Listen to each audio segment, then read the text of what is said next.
Hi, Joe. Hey, Melissa. Happy International Hey, Podcast Day. happy International Podcast Day to you as well. And happy International Podcast Day to everyone who's joining in. I am here from Nairobi, live from Nairobi. And Joe, where are you joining us from? Ooh, I am joining in from the African diaspora, of course, live here from Düsseldorf, Germany, where I am. And I'm super excited to represent Africa Podfest to the world and to welcome each and every one of you here to our celebration of International Podcast Day. And we are so excited.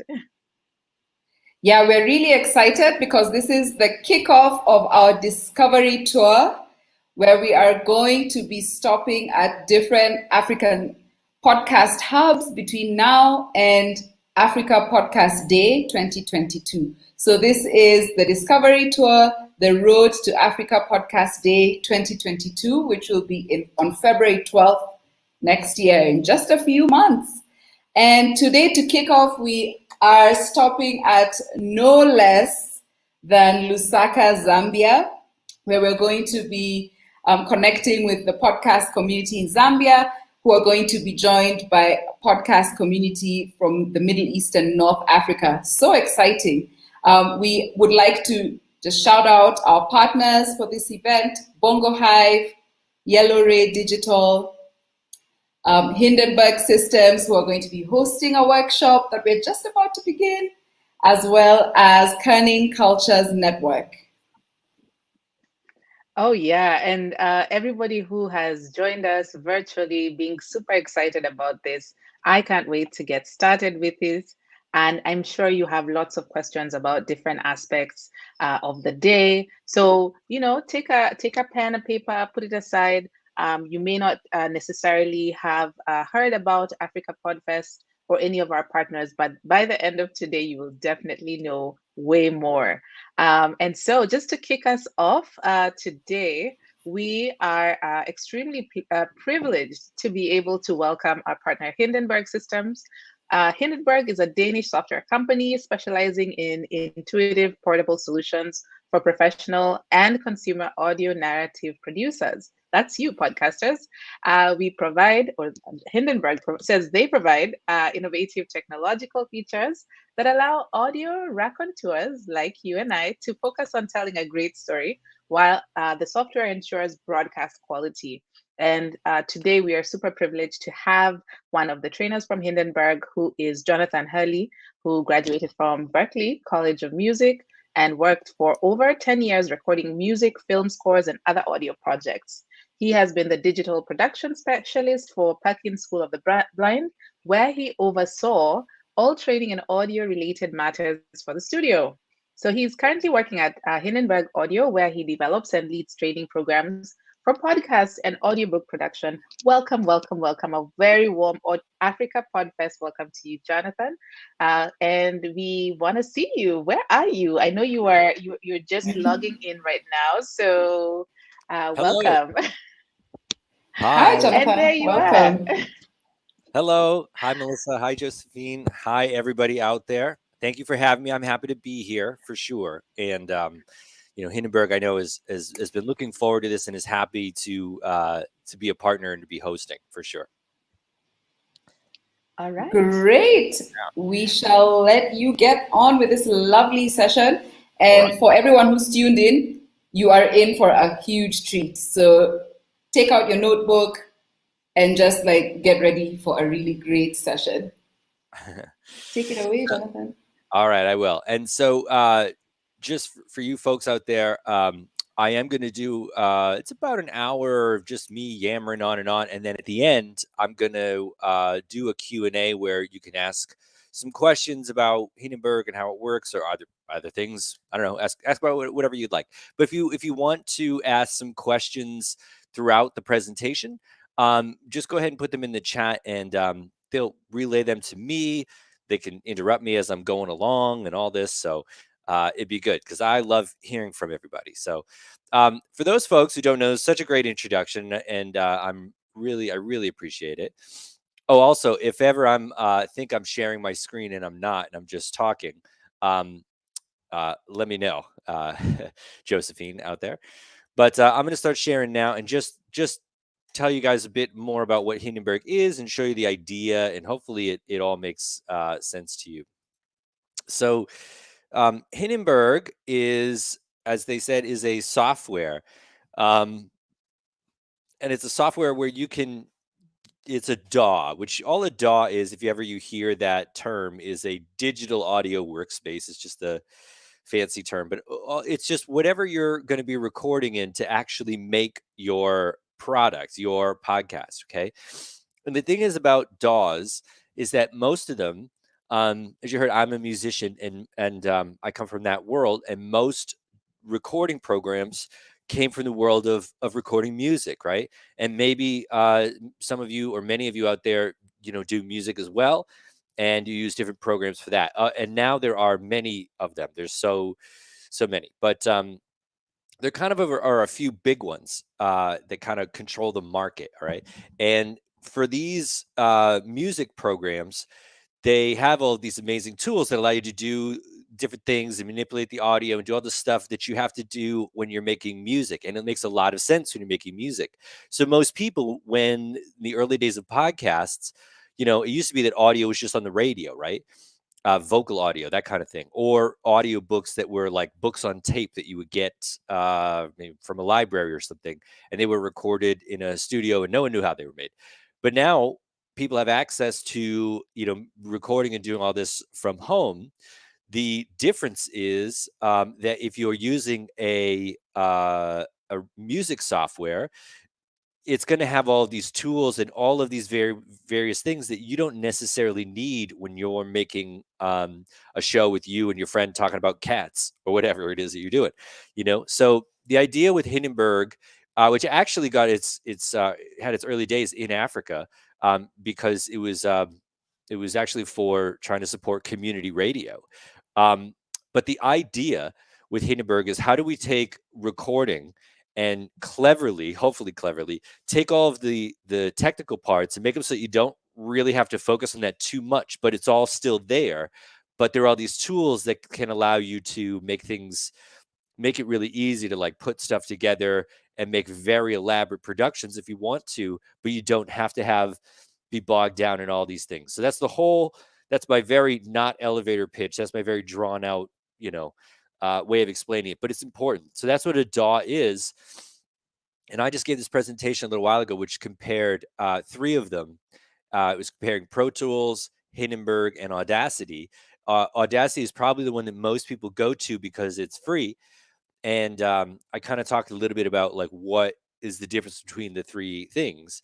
And when you see it like one next to the other, it kind of makes sense that like Hindenburg is specifically made for this. So this software that I'm going to be showing you today is called Journalist Pro, and it's designed specifically to make news productions and podcasts. In the early days, it was about how do we get it so that reporters who are in the field can make a production and send it off to like the BBC or wherever.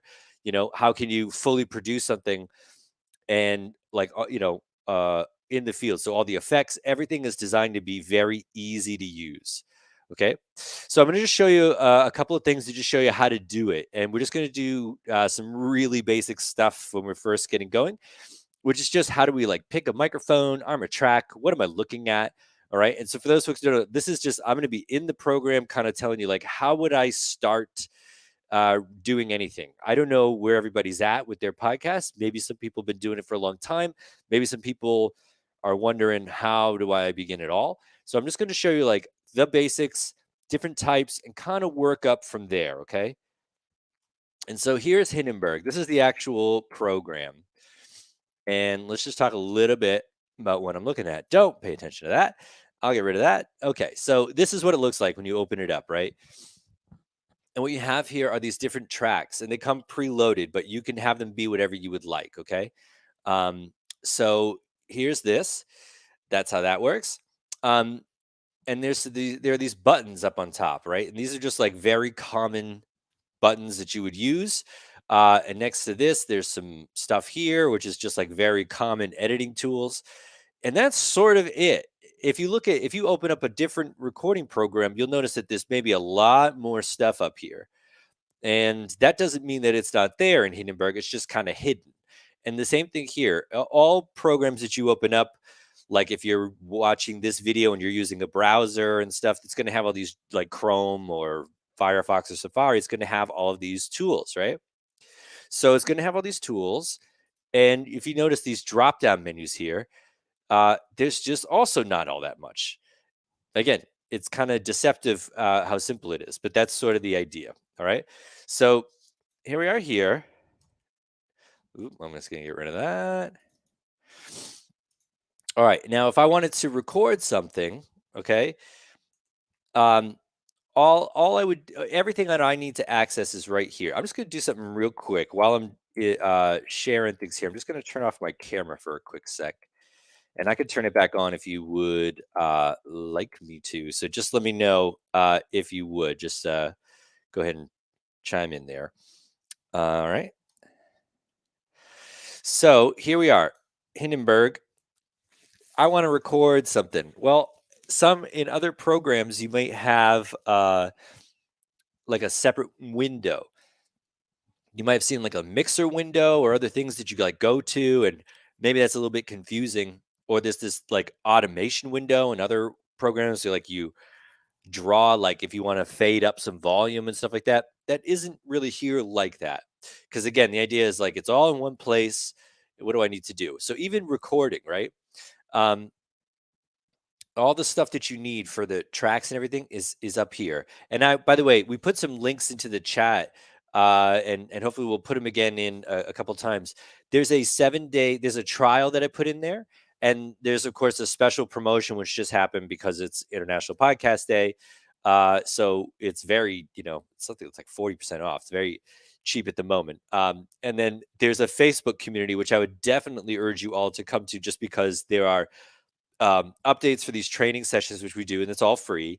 And there's also there are like tips and tricks, and we put these videos and stuff in there just to kind of help you if you're less familiar, or if you are familiar, little things that can make it easier for you. But for those who aren't familiar, all of the stuff is here. So this is like basically your volume, and this is panning, which means it goes to the right or to the left. You're probably not going to use that all that much. And then right here is like pretty standard stuff that's on any recording program. Arm record. Once I hit that, I'm able to record now. You can see that this meter popped up here, and it's now like recording my voice. This is where you'd select the microphone, and it's going to find anything that you put in there. So I'm put into this one, so that's where it's recording me. But it would do this with anything, okay? So you could do it with nothing. You could just record on your computer. You could just use your computer mic. It's probably not the best, but you could do that if you wanted to, okay?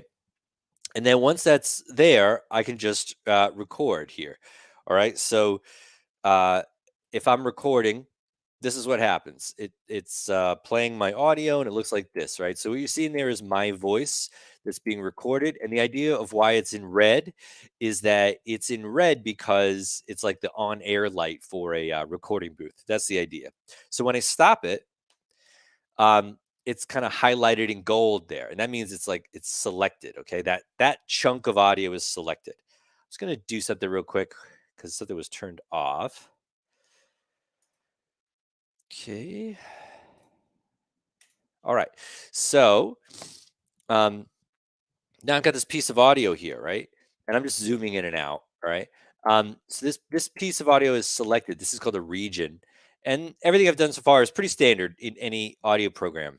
But what makes this different is that if I wanted to, let's say, have it fade in, instead of opening up a separate window or anything like that, I just grab part of the audio and just fade it in like this. Okay. Just, again, the idea is like, how do I just make this easy? Let's say I wanted to turn it up or turn it down or something. I just grab the top and do this. Okay. And the other thing is that it's this something called non-destructive audio, which means that if I grab the end of this, I can have this, um, sort of disappear. Let's say I didn't want all of that. But even if I record over this or anything like that, I can always go back to whatever the original thing was and have it come back. So that's this thing that's called non-destructive audio. And for those of you who are using Audacity, that's probably the main thing that's different about it, and that why it's free. So what I mean is that if I save this file and then tomorrow I open it up and let's say I save it and I got rid of this, or let's say I delete half of this, okay? I say I don't want this anymore, and then I save it and I open this up tomorrow. I can still always go back to this and do this and have it come back in Audacity or maybe some other audio programs that are free. Once you save it, that's how it is. So just a little difference, just so you're aware. It doesn't mean you can't make podcasts to do anything with that. It's just something to be aware of. That's it's one of these like you start getting what you pay for. But okay, that's what that is there. That's a region. All right. So I'm going to show you just a couple other things. Let's say you're recording your podcast. You're going to do starts and stops. Like, let's say your podcast is you and your friend. You're talking about, like I said, whatever, cats. So you're going to do like an intro. Hey, this is John's cat podcast. So I started to record myself, but I've got like maybe a script I'm following and I stop. I make a mistake. So I'm going to record again. Okay. So I find the place I want to record. I put this playhead here and I start recording. So when I stop it, so what you saw there is that like I found the place where I wanted to keep recording, but it did this thing where it played it a couple of seconds beforehand. And it's called a few things. It's called punch and roll, or it's called a pickup. And what it is that that's something called pre-roll. And what you see here what you saw there with that pre-roll is that it kind of plays the last couple of seconds for you so that you can hear yourself and match yourself in the flow of time. You're not just recording in kind of silence. And then this other feature, which just happened, is that you might have noticed that it kind of just lowered the volume there. And the reason for that thing that I had to reset, is that this is a feature that's called auto level. So when you have a podcast, you're probably going to have like take to take to take to take to take all these different little pieces, right? So like now this is like one piece and another piece, and then you'll have all these different pieces. But what it did was that it matched my second take with my first take, and it put it at a volume where basically there's a range of where your podcast, the volume of any of your tracks are going to have to register in.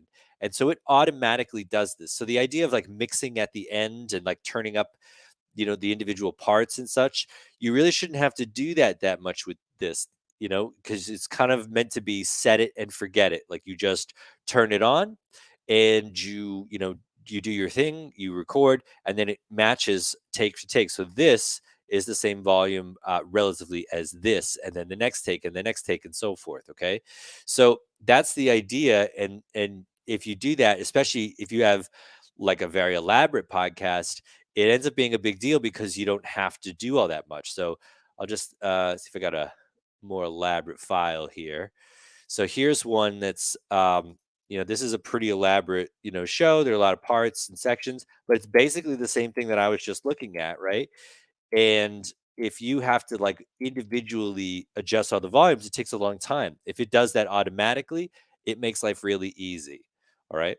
So that's the idea with Hindenburg. That's just how we get going. This like basic stuff. This is how we would do those things. Like, how do you select a microphone? For those of you who are maybe following along and trying it with like a free trial or anything like that, which would be a great idea. So this is like how you would do it, how you arm the track, how you do recording, the punching. Kind of all basic stuff so far, but with a couple of little clever tweaks. That's sort of the whole idea with Hindenburg, right? It's like some basic things with those clever tweaks, right? To make your life easy. Because again, the idea is, do you want to spend your time having to go in and adjust the volume of each individual region, which, by the way, you can do very easily in the program? Or do you want to spend your time like thinking about your actual show and what the content of your show is? So that's the idea. Hindenburg can't make you compelling and interesting. It's not that clever, but hopefully you are. And actually, by the way, if you are doing podcasts and you get better at the editing, I know sometimes when I do these demonstrations, there are a lot of people who are, they're not, they don't want to focus on the technical part. And that's the whole point of this software. But then it's overwhelming when you start doing it. It's like, wait a minute, I don't know anything about audio. I don't know any, I'm not a, sound engineer and all of that. So it could be overwhelming. What I would say is, like, even as you do it, you will get better at it. And I believe it will absolutely make you a better podcaster, because you become aware of things like, boy, I say a lot of, when you have to listen back to yourself, let's say, and you realize that you're saying a lot of like, and you have to cut them out or something, it starts to drive you a little bit batty, and you start hopefully doing the best tool that you have is just accepting or realizing that the best post-production you're ever going to do is good pre-production, meaning don't put things in there that you're going to have to fix and take out later. All right. So that's not even so much of a Hindenburg thing. It's just sort of a holistic approach to how can you do this where you can focus on your stories and all of this. And some part of that is like, if you learn how to do like a fair amount of things, then you don't have to focus on things that are, really elaborate later on, like how do I get this thing out or whatever.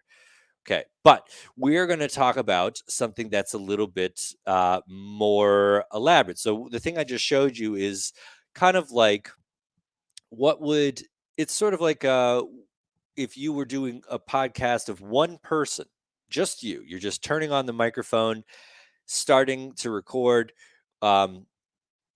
That could be your show. Now, there aren't a lot of podcasts like that. There are some, but typically you're going to have more than one person speaking, because it's kind of a difficult thing to maintain.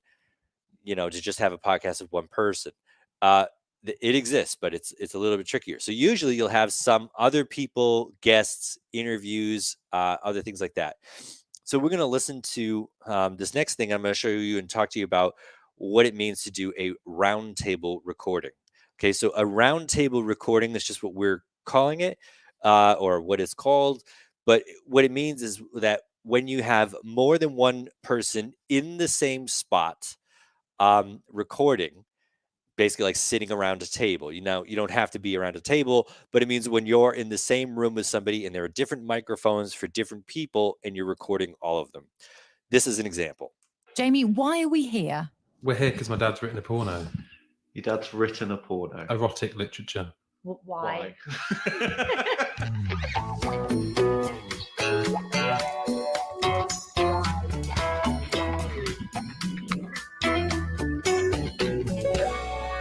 Previously on My Dad Wrote a Porno.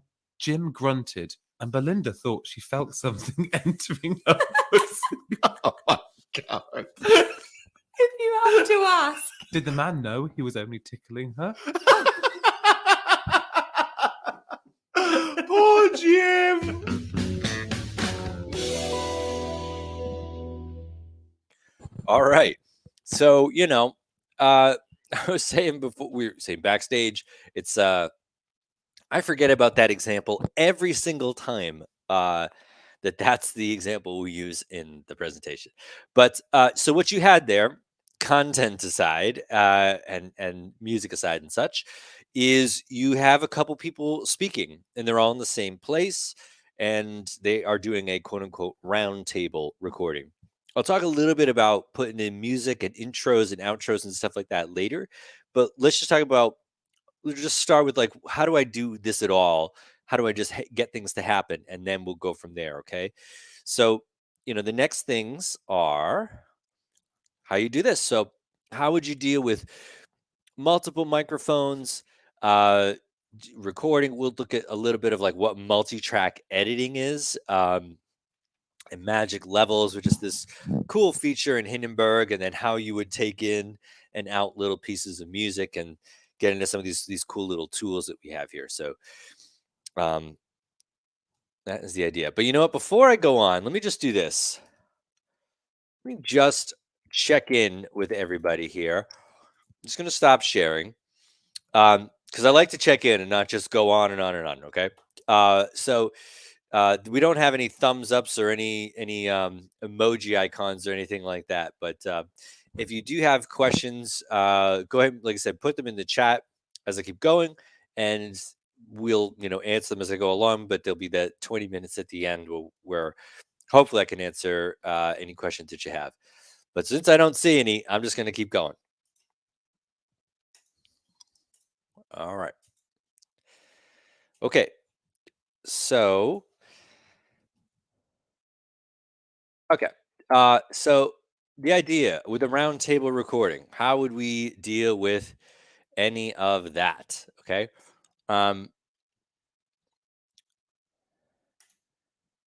Here is what we mean. This is an example of 4 people that were in the same room and having a discussion, and it was a very noisy room. So let's just talk about what you would do when you have things on different tracks and what all this means, right? So you notice the names are different. You can rename your tracks just by double clicking on any of the spaces, and you can call it whatever.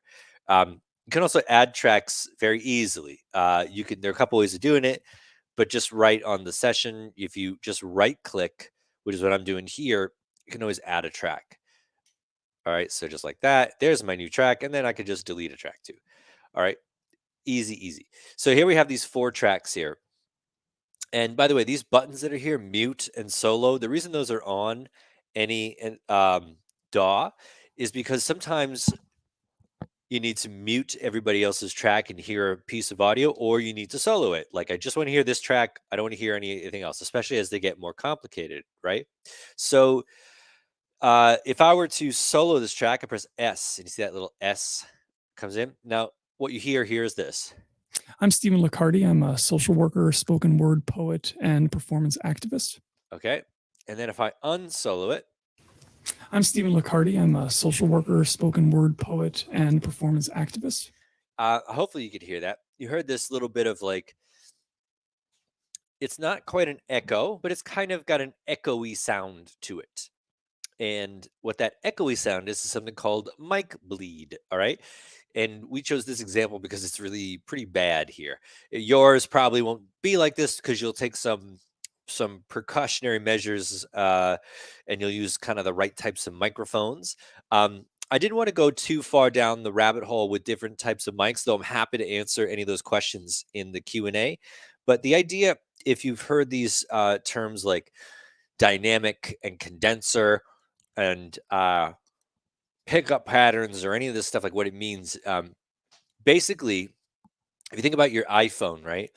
Your iPhone or your smartphone or your computer microphone, the idea with that is that it's trying to pick up, it can't possibly know where your sound is going to be from, and you're not going to pick up your computer and put your face right onto it and speak into it. So it doesn't make sense to have microphone with like a very small kind of pickup area. And what I mean by that is like where it picks the sound up from.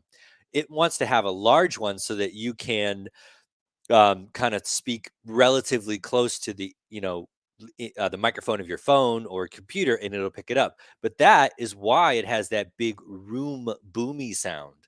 Okay. And so some microphones have that. And some microphones that you hear, the idea is that they only pick up the voice that's speaking right in front of it. And typically those are called dynamic microphones. And the idea with the dynamic microphone is that it's very isolating in the sound that it captures, like only the stuff that's right in front of it, the sound that's coming right into it. So you get less of the whole room. The idea with that, and hopefully I explain that well and you can understand, the idea is that if I'm in a room with 4 people, I don't want to be gathering as much of the other people when I'm speaking, right? Or I don't want my voice to be captured by their microphones very much. But it's going to happen to some degree, okay? But the idea with some of those microphones and some of those things is that it limits that. And so that, it sounds a little bit like you just get each person's pure audio and not this kind of echoey weird thing. Okay, so that's how that stuff is there. By the way, and I'll get more into that in just a sec, but just on like, how would you set this up? Let's say you're just getting things going, and how do you do multi-track recording? Well, if I'm speaking into my microphone, and Josephine is in the room with me and she's got a microphone in front of her, I've got to come here and select one of the microphones for me. Let's say it's this one.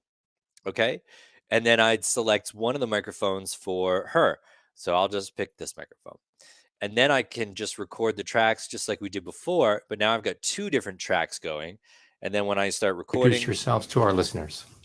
I'll be recording on Stephen two McCarty, tracks. social worker, And then spoken word poet, and performance in this activist. case, I just arbitrarily did it. That's me being recorded on the two different tracks. That's how you would do it if you wanted to set that up for different people. Okay, so you'd have to have a different microphone for each person.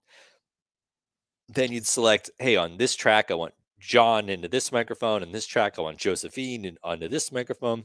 That's how you do it. And then you just press record.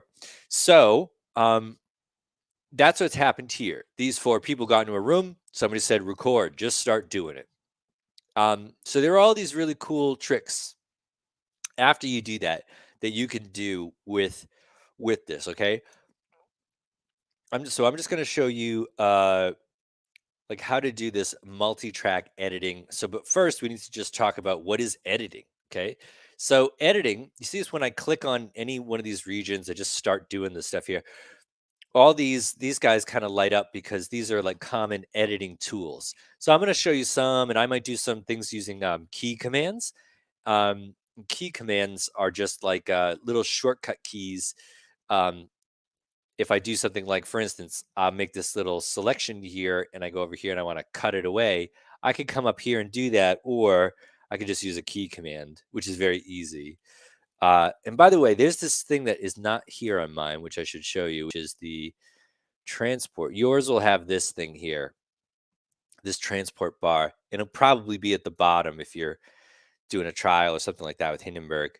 But the idea with it is that you just can do all your like go back to the beginning or record and all that stuff from this little transport area. So it usually comes and it's kind of like off here in the bottom. So, okay. Back to editing. So the idea with like Hindenburg is once you have all these different pieces, these segments, you can move these around by grabbing them here. And it defaults to this thing called a multi-tool, which is that, and I know just saying something like that sounds like, I don't know, nerdy or whatever, but like when you, get a little more used to the editing, this will make sense why it's set up this way. But instead of changing your mouse to do different things, like now I want to grab the piece, and now I want to make a selection, and now I want to turn the volume up. Instead of there being all these different tools to cycle through, which is how it is in some other DAWs, you don't have to do that here. It reverts to this multi-tool. So as I move my mouse around it on the region, it does different things. So this, when it's at the top, this is when you click and drag this is what raises the volume. It's also what trims the side away. And it's also, if you're at the bottom, it's this I-beam thing, so you can make a selection. And you'd make a selection, it doesn't do anything to the audio, but the idea is that you can then cut things away. So you can cut like this here, where it will cut that and snap the regions around that together. So now you can see that this is all kind of out of sync, right? Like the way that this all lined up because I just recorded these four people, but now I made it cut, and it sort of it makes these things jump. That's what this. You can also clear something away like that, and it won't affect like where it is in the timeline. So you have two options there. This little thing here, you can adjust this if ever you put this in, you can just grab these and move them around. And if you put it in by you just accidentally click and like, I didn't mean to do that, you can press escape, it'll go away. You can also put that in wherever you want to by pressing I and click somewhere else and press O. If you don't want to like click and drag, you can do it with keys too. You're always just saying, hey, go here and go in and come here and go out.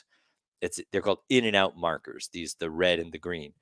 So think start and stop like a traffic light. Okay. So that's how that stuff is there. That's just sort of basic, like I need to make a cut. I need to put this piece over here.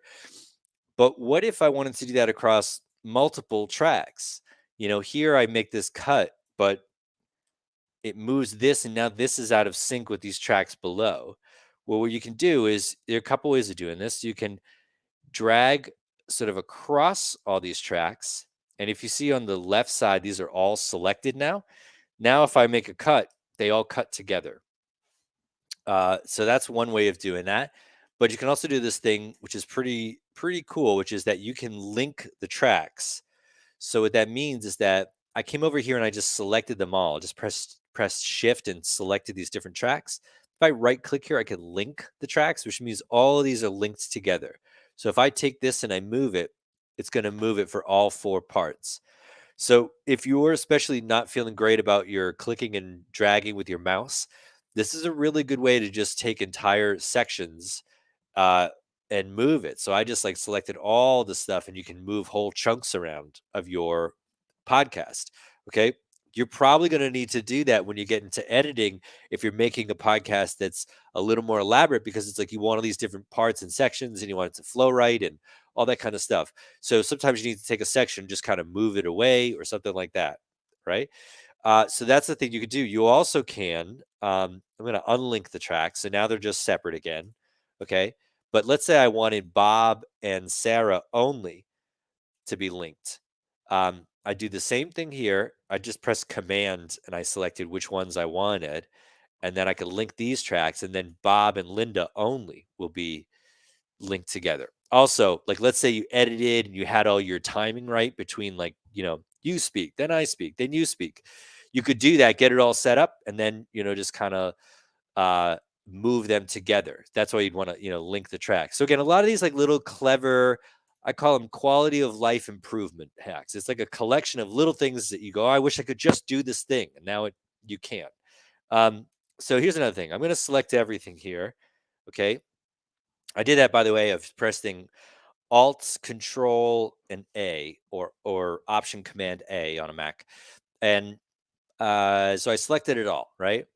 And so there's this bleed issue. So the bleed issue, so by the way, the reason you want to select it all is you could just say, hey, move this whole thing around or whatever. But the bleed issue is that, let me get to what it is. So here's this person speaking. I'm Stephen Licardi. I'm a social worker. Okay.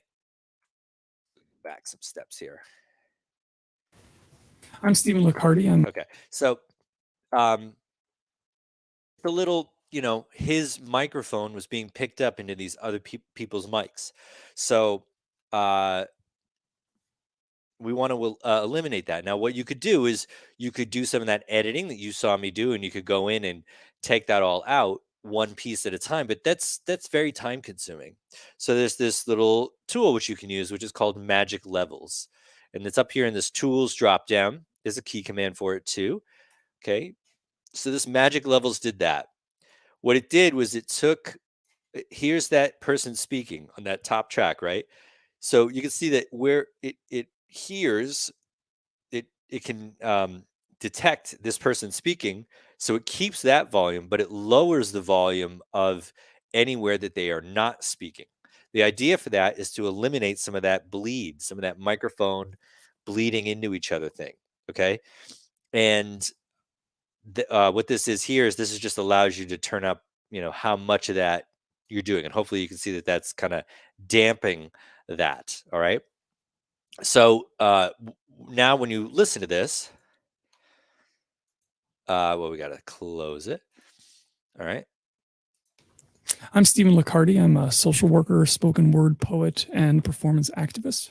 You don't have that same sort of echoey room bleed situation. So that's the idea with that, which is pretty great, honestly. So here's how it was before. I'm Stephen Licardi. I'm a social worker, spoken word poet. And here's how it is after. I'm Stephen Licardi. I'm a social worker, spoken word poet. Okay, so that's the idea there. Again, the quality of life improvement hacks is what I call it. And just making your life easier. So that's what you could do if you got that microphone had some of that bleed, which is sort of inevitable too. I mean, there's a lot you can do with kind of getting your setup right, but it's going to happen if you have a few people sitting around and chatting in the same room. If I'm talking to Josephine and she's speaking, and I'm not, hopefully I'm listening while she's speaking. I'm going to get some amount of her voice into my microphone. And then if you have enough of that, like you had 4 people and that was happening, you get this sort of echoey thing happening. So a lot of these clever tools, you might have noticed that there are these things on the side here, which are these clipboards. And this is probably the feature that is maybe most known with Hindenburg. I don't know, but it's the thing that a lot of these features I wish was in every DAW. Like I use a different DAW to make music in a different recording program, but I wish every recording program had this. So the clipboard, because I'm going to show you a bit how to use this and how to put clips in here, and then I'm also going to show you in a sec what you do about putting music and how you can deal with that for your podcast. And then I'll check in because I've been going on and on and on for a while. So I'm just going to take everything out of here for just a sec. And let me just talk about what this is. So the clipboard here is basically you could take any piece of audio from this file and you could put it into the clipboard. Okay. And there are a couple ways you can do that. You can take it and remove it from the session. I'm clicking and dragging it in and see how it took it away. You also could do that so I did that by holding Command or Control and dragging it in. You also, if you do the same thing, press Option or Alt on a Windows and drag it in, it's there. But it didn't take it from the file. Okay, so that's the only difference there. I'll do that again. So here, doing this here, it's there, and that piece that I selected is still there in the file. So that's another thing you could do. And there's this really handy key command, which is that if I hold Option and Command or Alt Control on Windows and I press a number, see how the clipboards are like clipboard 1, clipboard 2. Let's say I wanted to take this and put this into clipboard 3. I just did this by pressing a little command and it just sort of put it in, clipboard 3. And so why would you want to do that? Well, there are a lot of reasons you want to do that. Let's say I wanted to put this in the clipboard 2. I could let's say I recorded my 4 people get in the room. I just record them all and they start talking, but it doesn't all need to be keepers, so you just, after the fact, you maybe want to just keep the bits that you want. What you can do is like take your pieces that you're going to keep, and instead of having to deal with all their tracks or putting little clips somewhere, or like on track 6 down here, and because this, let's say you recorded for an hour and you just wanted to keep the pieces that you're going to make your actual show out of, you just sort of put them in the clipboard. Then you could take everything out of this space, you could just delete it, and you could have all of your clips, you could just pull them all out and assemble them like this. Okay, and there's even a quick way to do that where you don't even have to pull it out. There's a key command for that. And with every one of these clips, of course, you have the whole take if you wanted to, right? Because it's all non-destructive. You always can go back. So, and in addition, what this little play thing is here is that you can Sure. Yeah. So you can hear Well, thank you, Andy and Julie. all the little clips that you have there. So you can kind of go, oh, right, that's where I want the Linda clip. And you can pull them out as many times as you want. So that's the way the clipboards work. And that is just for an organizing tool. It's really huge because you also can, you just say whatever, take 1.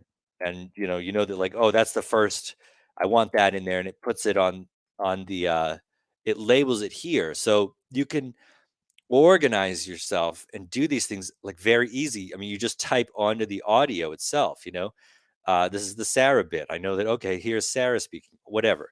So very, very handy tool. And there's another one, which is called the favorites window. And that's this here. It works exactly like the clipboards, except that if I was to open up a new blank session with nothing on it, okay, so here's the blank session. There's nothing there. So I want to, but you notice that the clipboards are empty, but the favorites window is full. It's still got these, bits of audio there. Well, the idea there is that anything you put into the favorites window is going to be there from session to session to session. Okay. So why would you maybe need to have that? Well, the reason is, let's say I've got my, little takes in something. Let's say I have something like my intro music for my podcast, which is what this is here. Okay. There's some music. All right. So let's say I've got, by the way, hopefully, like you see, I'm just how easy it is to just kind of move stuff around. But let's say, I got my intro music here. I'll put this all at the beginning. It was cold on the banks of the River Ness, but thousands of Scots huddled together to celebrate Hogmanay, the last day of the year. And so the idea is, like, if you're going to have the same intro music, well, maybe then you don't have to like find it and import it and do all that stuff. You can just have a place where you're going to keep it. But it doesn't have to just be that intro music. It could be everything. And it could be on the clipboard thing, it could span multiple tracks. It could go across different things. Like this could be your intro or this could be your outro. So it could, like, let's say you had this whole elaborate intro that you did with fades and all this stuff. You just can pull it out at any time. So you could have to only edit your intro to your show, or just like, let's say you have a segue in your show, like it segues from your intro bit to then maybe you're going to do an interview. You can save all that stuff, sound effects, whatever it is, and you can just have it be there whenever you want to. All right. So a lot of things there. I know I covered a lot of territory, but just wanted to give you an idea of how you would do some of those things. Okay. And remember with the, like music and stuff, how would you fade it in? Well, really easy. You just grab the piece. it was cold on the banks of the River Ness, but thousands of Scots And how would you fade it out? Well, you could just fade it out like that. huddled together to celebrate Hogmanay, the last day of the year, and to toast the year ahead. Really easy, right? And you always can just grab this piece and like, I don't really like it where it is. You just move it around. The way that this works in other programs, again, because they're set up for music, is like in GarageBand or something. You open up something called an automation window and you draw this automation like this, which is fine. But then if you have to move the clip around, the automation is sort of there and you have to move it with the clip. It just makes it a lot easier to be able to go, just take this and pull it down, grab this here. Trust me, I wish every dog did that too. So I'm just going to check in again because I've been going on and on for a bit. So just want to just make sure that everybody is good out there. If there are any comments or questions, like I said, please, put them in the chat. I'm going to leave, like I said, 20 or so minutes to answer any questions, maybe help you out in any way that I can. Yes, so some comments there, very nice comments about the magic levels feature and other things for sure. Yeah, and we're always looking for more feedback too of what people would like it to do because we're always improving things as well. Okay, so I'm just gonna keep going with everything. All right. Okay. So here we are. All right, so that's how to do all that stuff. That's how you record with multiple microphones and how you can do multi-track editing and the magic levels and what you do with music and all of that. So that's in a perfect world and sort of a pre-COVID world too, where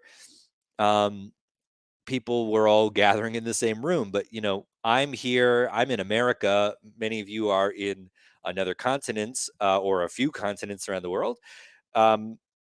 That's how the world is now, right? We're doing this all remote. We're doing all these different things.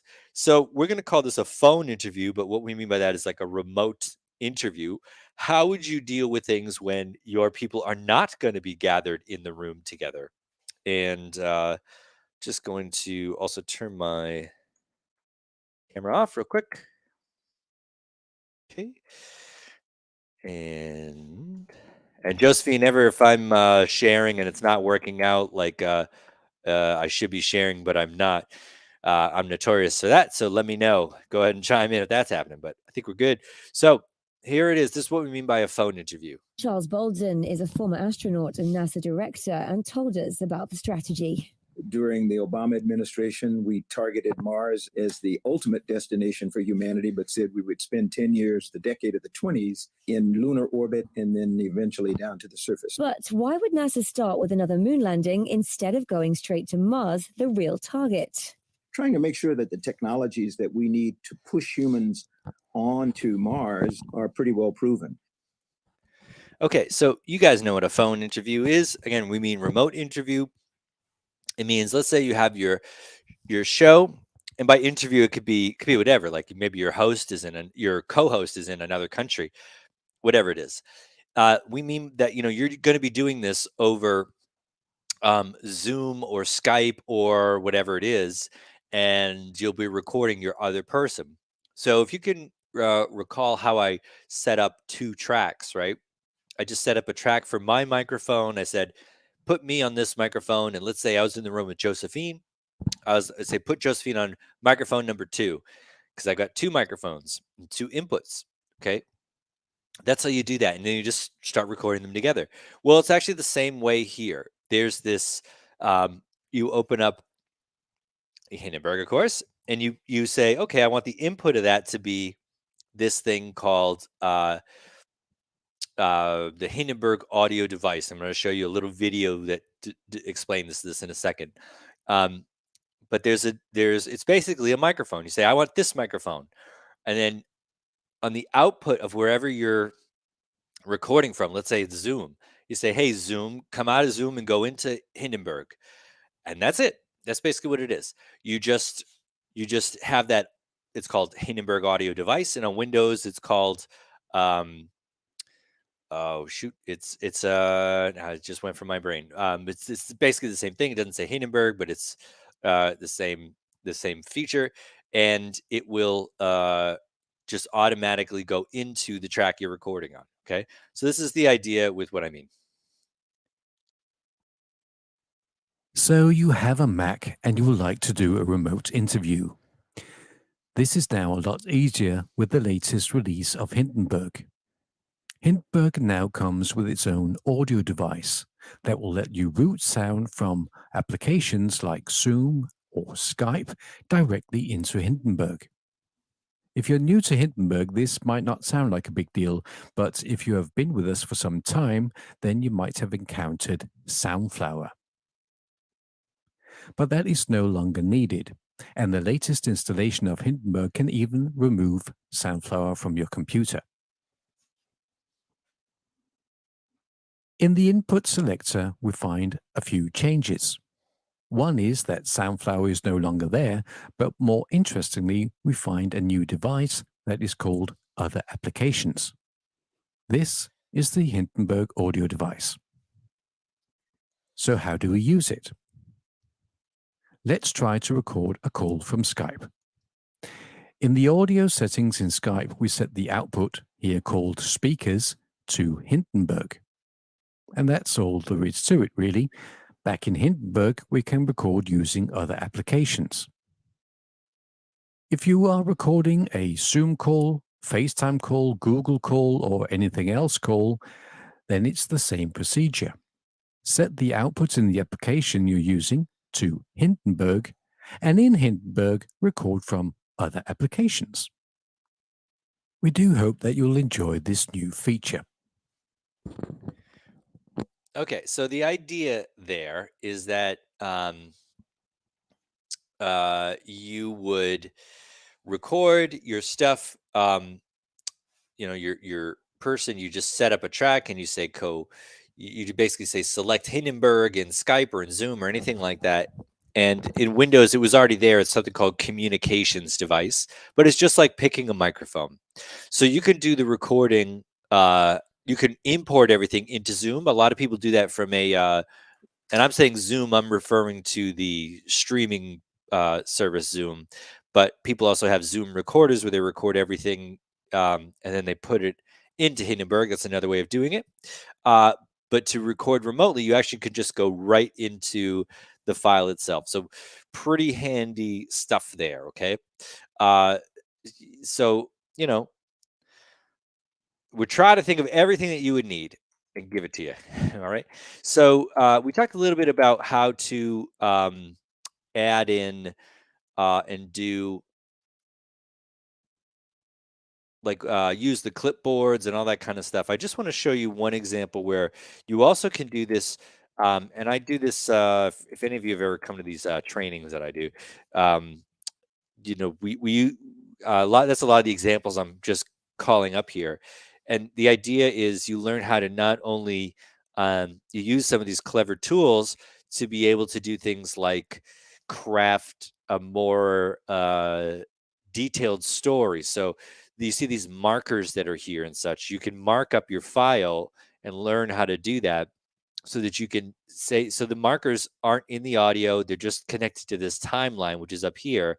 The reason you'd want to do that is because you can actually craft your story to be like, I want a minute of this interview, and then we want it to, get more intense. And this is, maybe at this point we want some like street noise to come in, right? Like whatever it is. And you can actually stack multiple things on top of each other, creating sort of shots, as we're calling them, like a camera, like a director of a movie, like organizing the shots, taking your listener on a journey.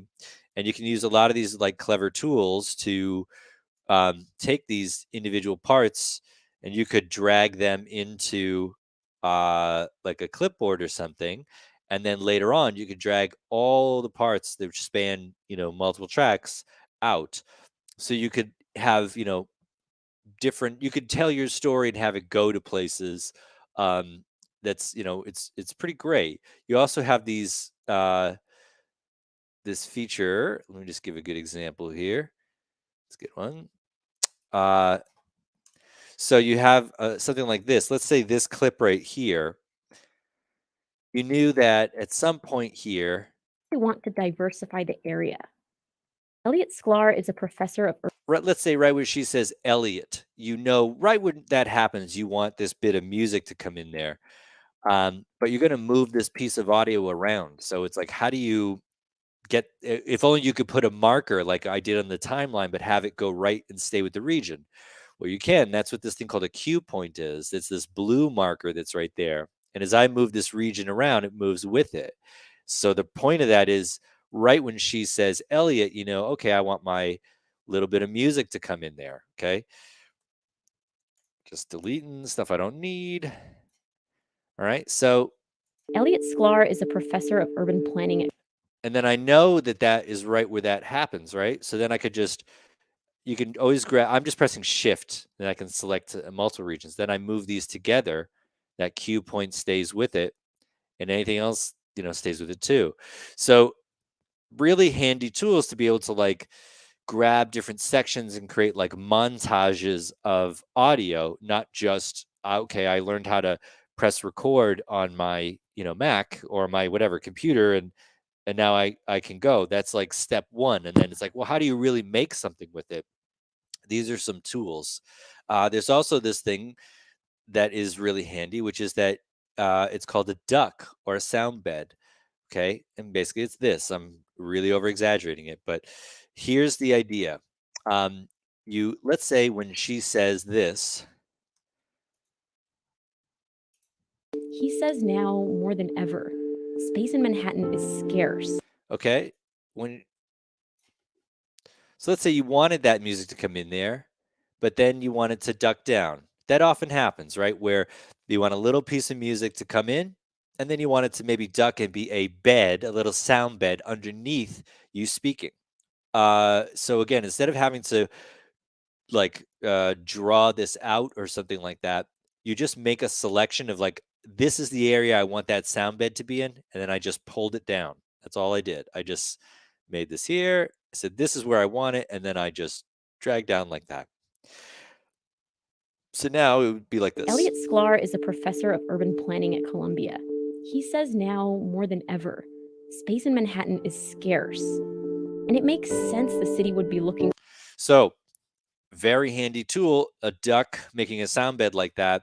just how you can craft not only with music but with audio effects and other things like that. You could basically start making the same productions that you hear in a radio show, or whatever, Radio Lab, anything like that. That with very high production value, it's kind of like it's all here. It's just made very easy, and that's again the whole idea is like, not only can we help you do this, but the goal is to help you so that you can make these on your own. You don't have to be a sound engineer. You then can really start crafting these things to be, something quite special and unique to you. I mean, you're going to do, your thing. And there's so many tools. I'm not going to be able to get into all of them. I'm going to get close. There are just so many things that you wouldn't even know were there necessarily. Okay. But so your stuff is getting, you're getting more elaborate, hopefully, with your productions, and you can do all these different things to tell the stories you want to tell. This is how you would make features and dramas. Ladies and gentlemen, Metro Airways Flight 566 is now ready for boarding at Gate 16. Metro Airways Flight 566 now boarding at Gate 16. People travel a great deal more around the world than they used to, and animals travel as well. Those two simple facts mean that deadly viruses will appear here, and they'll kill or maim Australians. So there's a lot that's going on there, but it's basically all the stuff that I've been showing to you so far. Okay, so some of those things like how you would do rhythm and mixing and tidying up the sound and then publishing. Okay, so I'm just going to get into a last couple of things about, little tools, things that can make your life easy. And then the final part is like, how do you get this out into the world? All right. So in Hindenburg, let's just look at the effects and things like that. So what I mean by tidying up the sound is stuff like this right here. So there's this plugin. There's this great thing that we use. Okay. So the idea with the plugins, I got to this by this little effects bin here with the little fader knobs. Okay. This is, remember when I said it was like a field recorder, like meant for journalists in the field? This is a one knob plugin. You just turn the one knob up or down. And that's the same with the compressor and other things. Okay. So, but it will find all of the stuff that is below this white line, which hopefully you can see. This is all stuff that I have outside of Hindenburg that it's just finding. Okay. So anything that you have, it will use as well. But this noise reduction plugin is really, really handy. So here's with it off. Okay, this is what this little clip of audio sounds like. And then upload the picture. More than 30,000 people have done it so far. So not great, right? You can hear this like psst thing. So if I turn this on. And then upload the picture. More than 30,000 people have done it so far. The result is a frenetic mix of motion and stop, and then upload the picture. More than 30,000 people have done it so far. The result is a frenetic mix of motion and stop action. So this is an extreme example, which is why we use it. But you could say it turns that background noise. You can adjust it however you'd like, and it will filter that stuff out. And then upload the picture. More than 30,000 people have done it so far. The result is a frenetic. So again, very, very clever tools that are designed so that it's just basically one knob. Set it and forget it is the whole idea. All right. So things like that. There are also these very clever tools with things like nudging your pieces around. There's something called time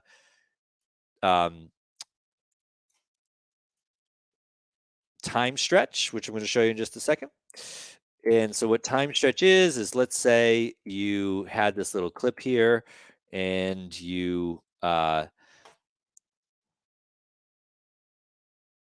wish the end of it just stretched out a little bit longer. Okay. You can actually grab the end like this and take this audio and stretch it out. So I'll give you a full example. This is going to sound all wanky. That's why everyone sings his famous.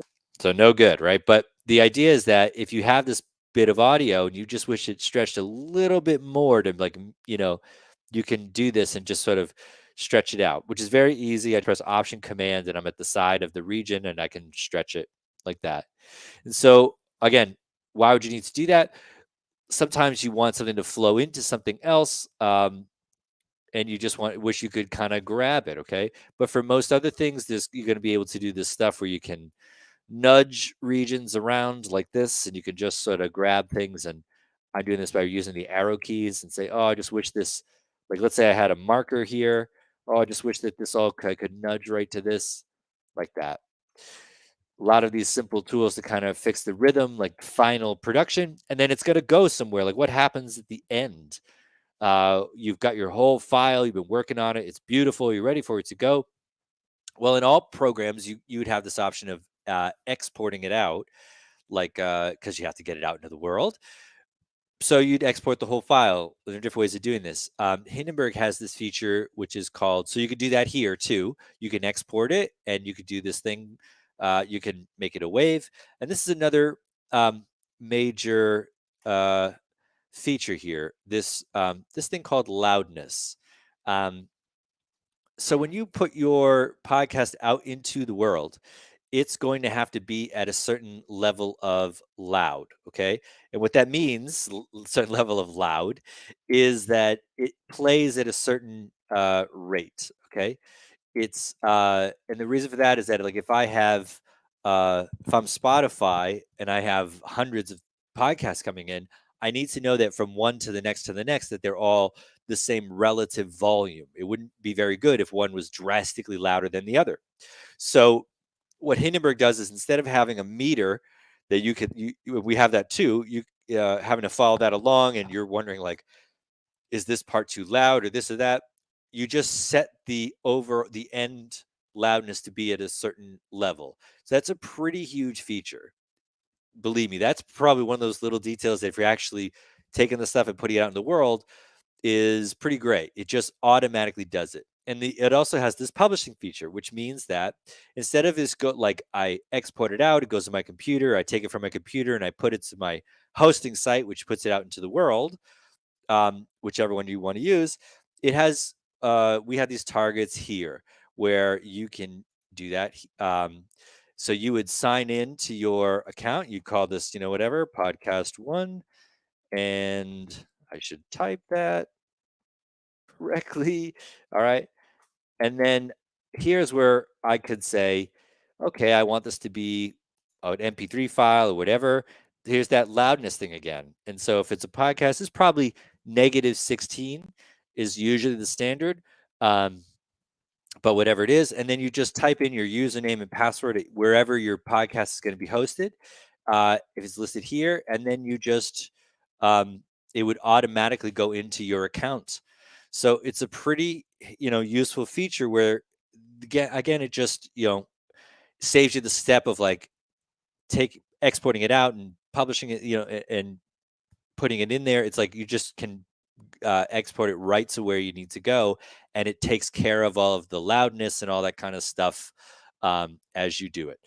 So I know that there was so many things there, so much yammering, me going on, and some of that might be technical and you don't care, and I get that too. But the idea is, I just want to show you, like, the approach here is to get so regular folks have access to the tools that engineers only had access to before, and you don't have to be an engineer anymore to be able to make great content on your own, even very elaborate content. And that's the idea with all these tools, is that we can make your life easier. So I'm going to stop now and have the last little chunk of time here for any Q&A that might have come up, where hopefully I can help you out with any kind of questions, either about Hindenburg or just the production side in general. So hopefully make your life easier, and you can get to telling your stories. So I'm gonna stop talking now. Thank you so much, Jonathan. I hope everybody can hear me, and we are going to try and answer the questions that came up. The first one is, I'll start from the most recent one. How many people can you have on an account? Are you able to host virtual guests? And that's from Nabila Khan. Have on an account. I sort of don't know. I think you mean like if you buy a license from Hindenburg, like how many? I think that's so that's a complicated question because so you can when you buy a license, you can put it on 3 machines. That's the easy way to say that.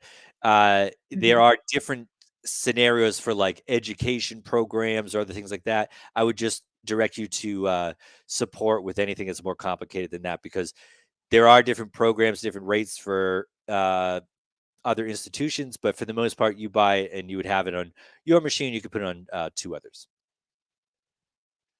All right, thank you so much. So the next question is, will show, Melissa is asking, when recording from Zoom to Hindenburg, does it separate tracks for each speaker in Hindenburg? Yes, but only for one, like if it's a one off. So if you were on a Zoom call with 10 people, it wouldn't put all 10 of them on 2 different on the 10 different tracks. However, when you record into Zoom and you have that, you can separate your audio into different speakers. You have the option within Zoom, and then you can import that all in separate tracks in Hindenburg. But that cool feature where you can record directly into Hindenburg, it won't do that for multiple people. Not yet. Okay, so that's coming up hopefully in the future, just as we're kind of figuring out what remote recording will look like going forward. Yeah, I think that's all the questions we have. In case there's somebody who missed it earlier, in celebration of International Podcast Day, Hindenburg is having a 24-hour 40% off sale from midnight to 11:59 p.m. local time today. And so that means that you get 40% off the Hindenburg product of your choosing. And that's not it, or just that's not all. Any and all products, that means any and all products from Journalist Pro to Narrator, upgrades, and rentals.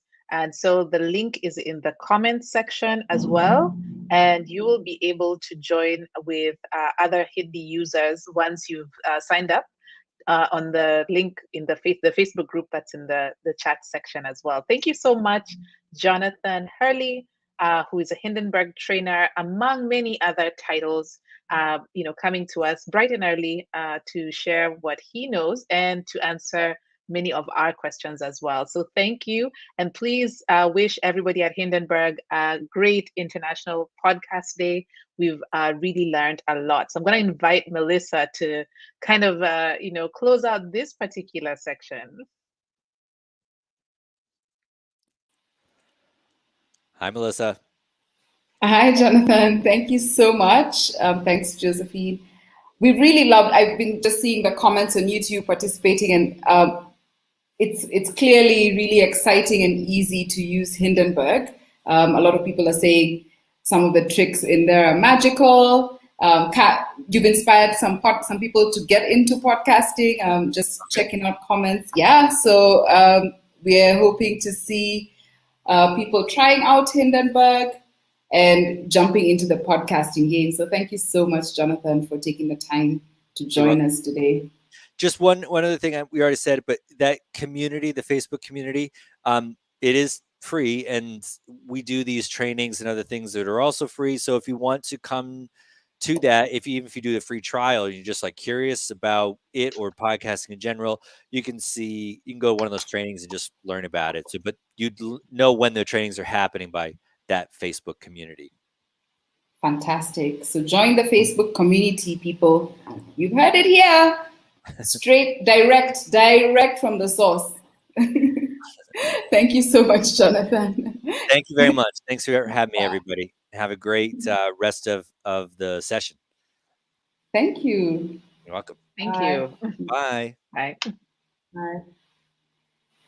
So that brings us to a really wonderful end to the first part of today's celebration, where for those of you who are just joining us, welcome to the Discovery Tour, the Road to Africa Podcast Day, and happy International Podcast Day to you.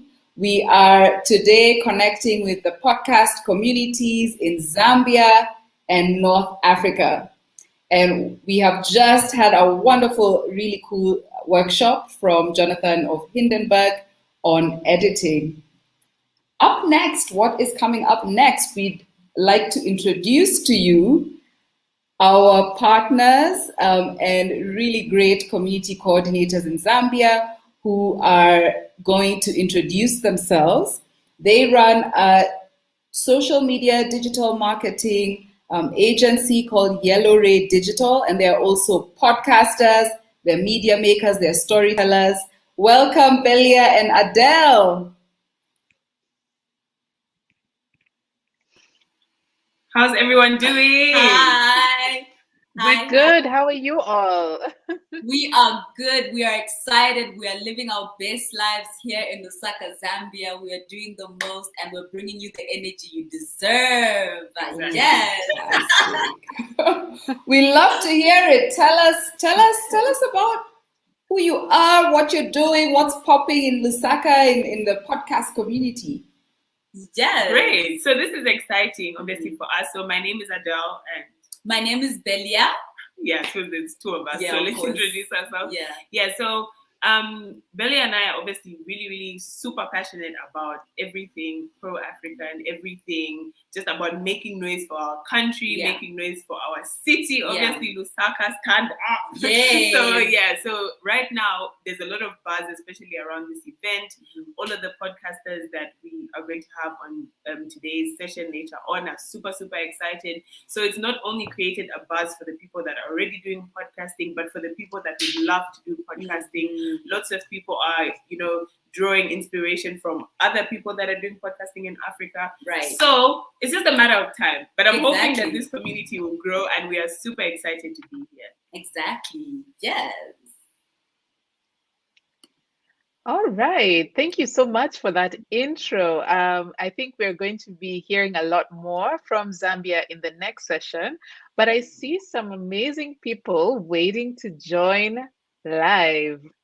Yes. Our next session is going to be led by Alex and Zaina from Kerning Cultures Network, which is they're so bomb, they're so amazing, a leading podcast network in the Middle East and North Africa region that features stories from Middle East, North Africa, and the spaces in between.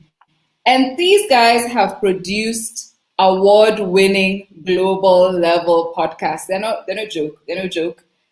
Some of their podcasts, they have 12 podcasts and counting coming out of the network. They produced a show that was Apple's 2020 Show of the Year, and among other Arabic and English language chart-topping podcasts.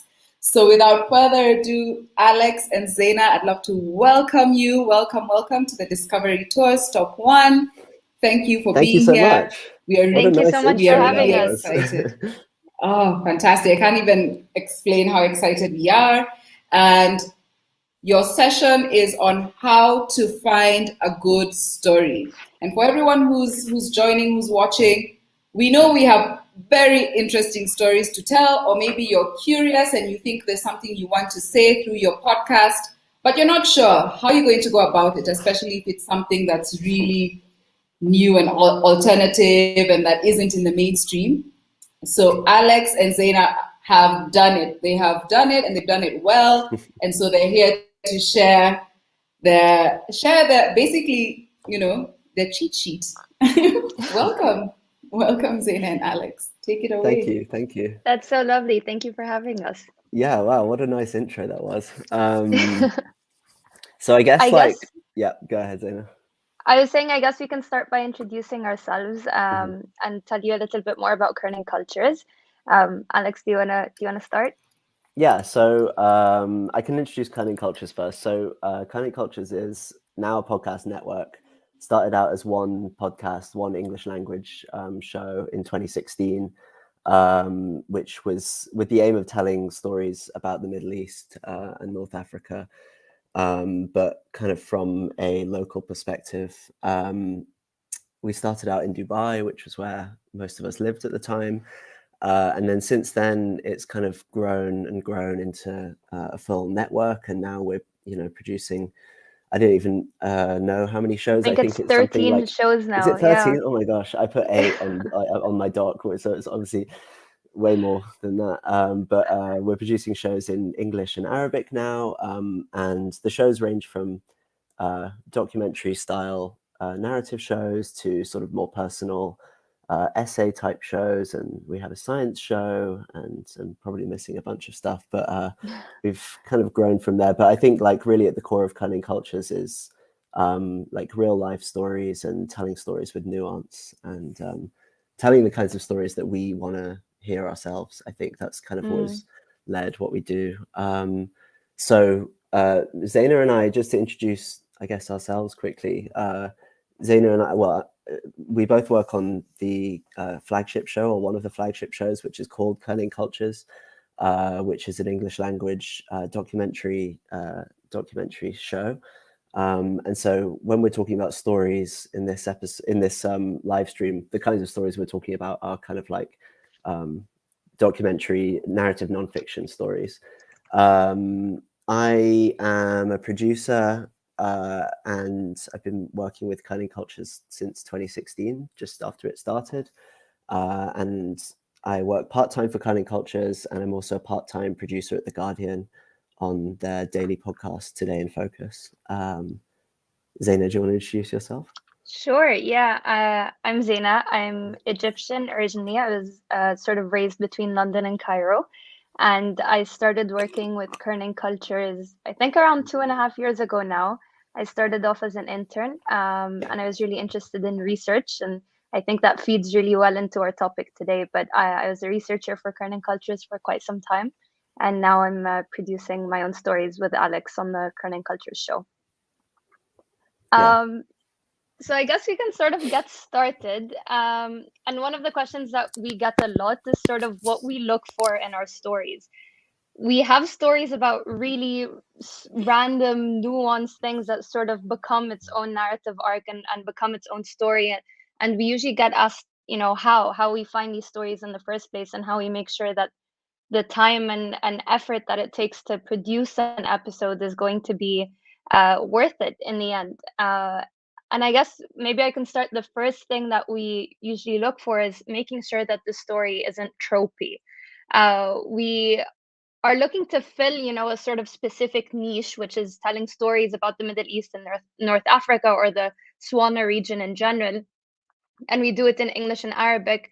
But the stories that we tell, we want to offer a bit more nuance than you'd usually hear from the region, especially in sort of US or European media.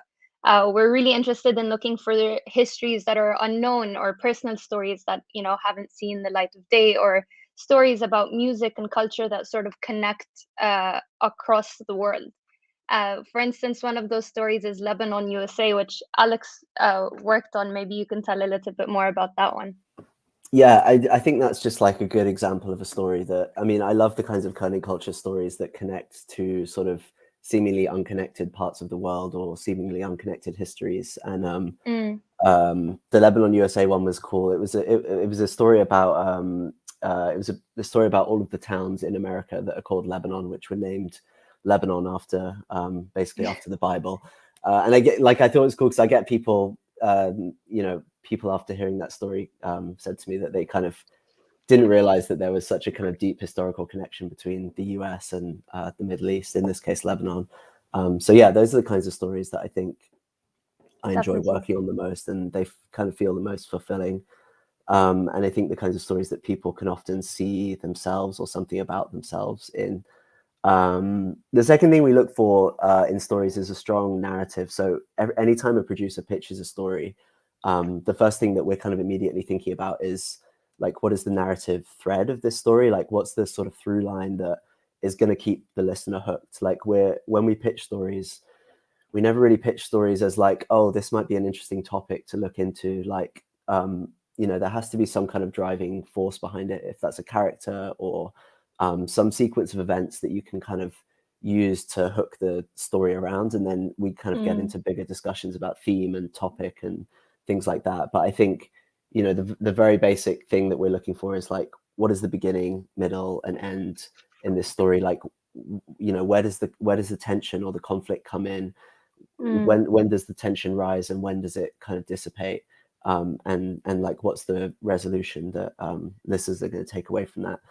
And then the third thing that we look for, like when we're pitching stories, is characters. So, I mean, this kind of goes without saying, but in like narrative nonfiction, you need 90% of the time you need characters to interview for your story.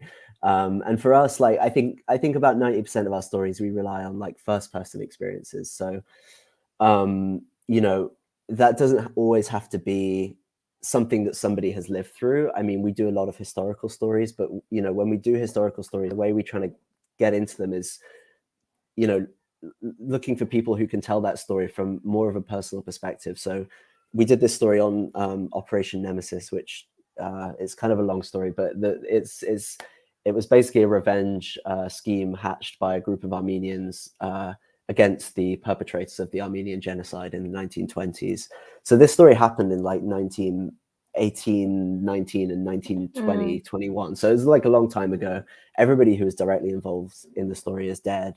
And so, you know, we came into the story by interviewing one of the great granddaughters of one of the people involved. And she actually had this really beautiful story to tell about how she had kind of collected like little clues about her great granddad's life, like through just kind of tidbits that he'd left around the house, but she didn't actually know.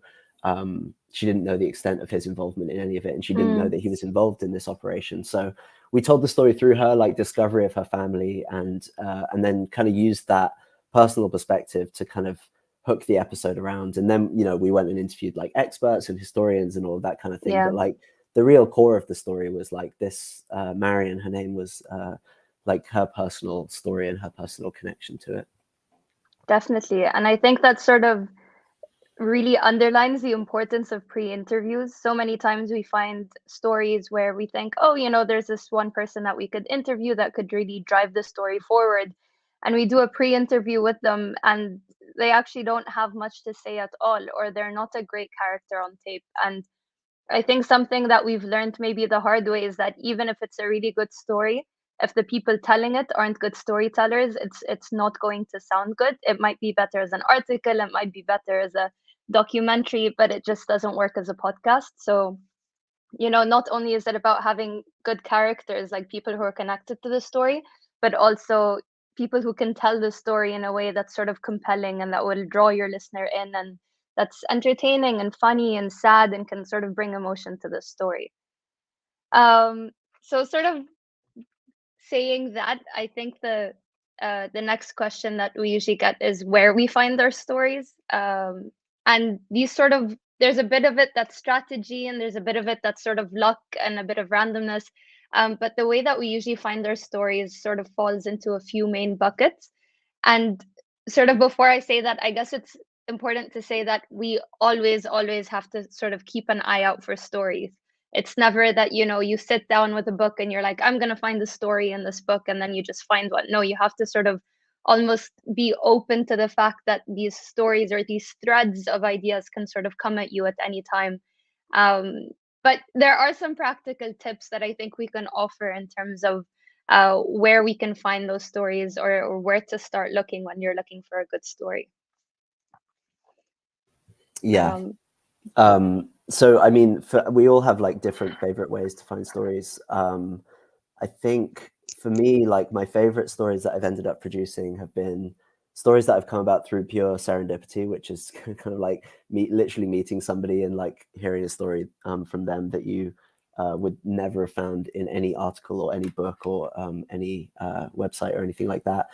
But like when I'm kind of in the mode of like opening myself up to stories and thinking about pitches, one of the first things I'll do is try and find books around stories or themes that I think could be interesting. It doesn't necessarily have to be that you're going to base an episode on a book, although sometimes that happens. But I think like books are a really good starting point, I think, for a few reasons, because if somebody's written a book about something, they've already told the story in a pretty comprehensive way, and your job as a producer then becomes picking out the best bits of that book or books to kind of put together a like compelling radio documentary. That episode I was just talking about, Operation Nemesis, Marion had written a book. I actually didn't know about it before I found the story, but it turned out that Marion had written a book about her great grandfather and about his experiences, and it was like a 300 or 400 page book. So there was loads to draw on, loads that we actually couldn't include in the episode. I mean, I should say that the way I actually came about that story was I was interviewing Marion about something else entirely. And maybe this is something about opening yourself up to stories. She happens to be a really accomplished classical singer in Armenian classical music, and I was interviewing her for a completely different story about Armenian music, and she was just so lovely and chatty, and we ended up chatting about her family and her family history, and that's when she told me, oh, my great grandfather was involved in this thing called Operation Nemesis.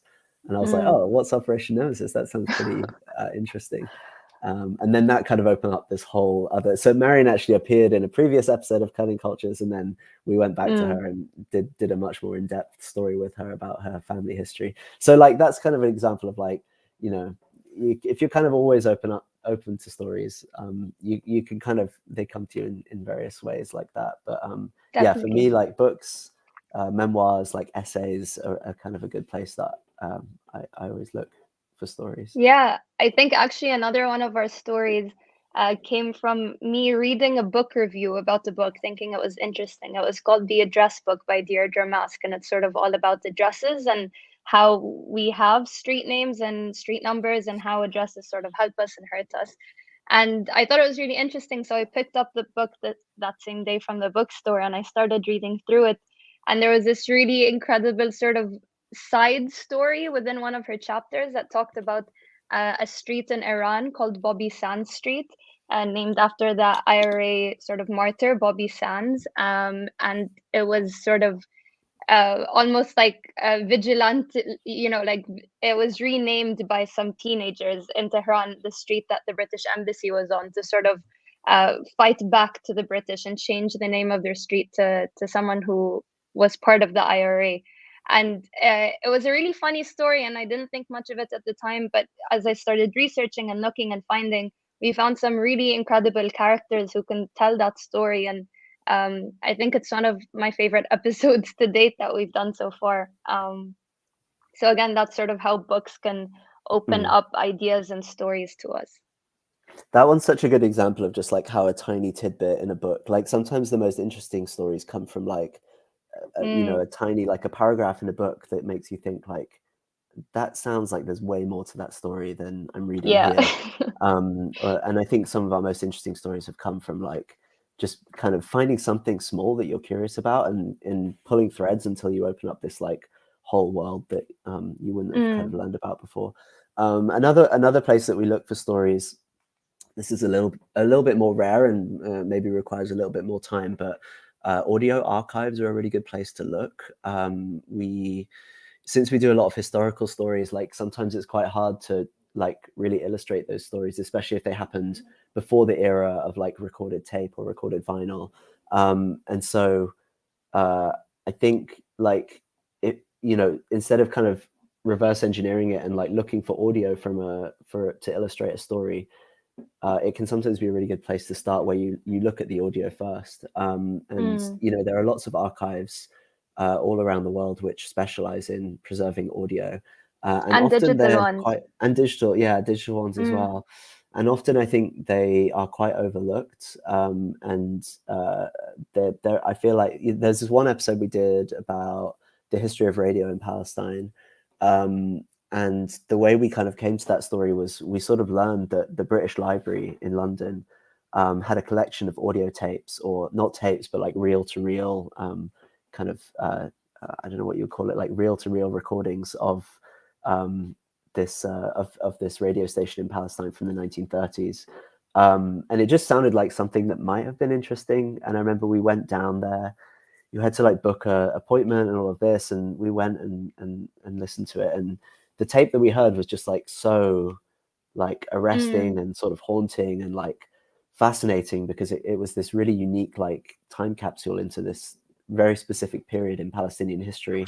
right as the British were leaving, and we just it was that tape really just like started the kind of whole journey, and from there that's where we built out and like, you know, found historians and like characters to speak to the story, but like really it was that tape that that carried the started story. it. Yeah.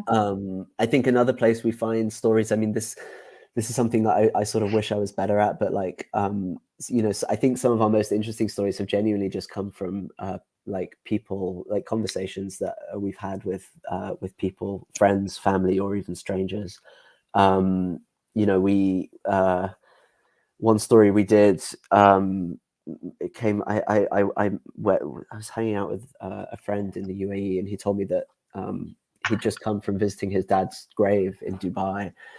And then it turned out that he knew a ton about the repatriation process and like, you know, this whole world of kind of like repatriation businesses and volunteers, and this whole world of like, you know, people making decisions about what they do with family members after they've died in the UAE, because it's not like a straightforward answer, because, you know, the UAE is a very transient place to live. And so that conversation and him telling me about that sparked this whole kind of journey of going into like looking at this world of repatriation and the whole system, and like hearing personal stories about people who had to make that decision.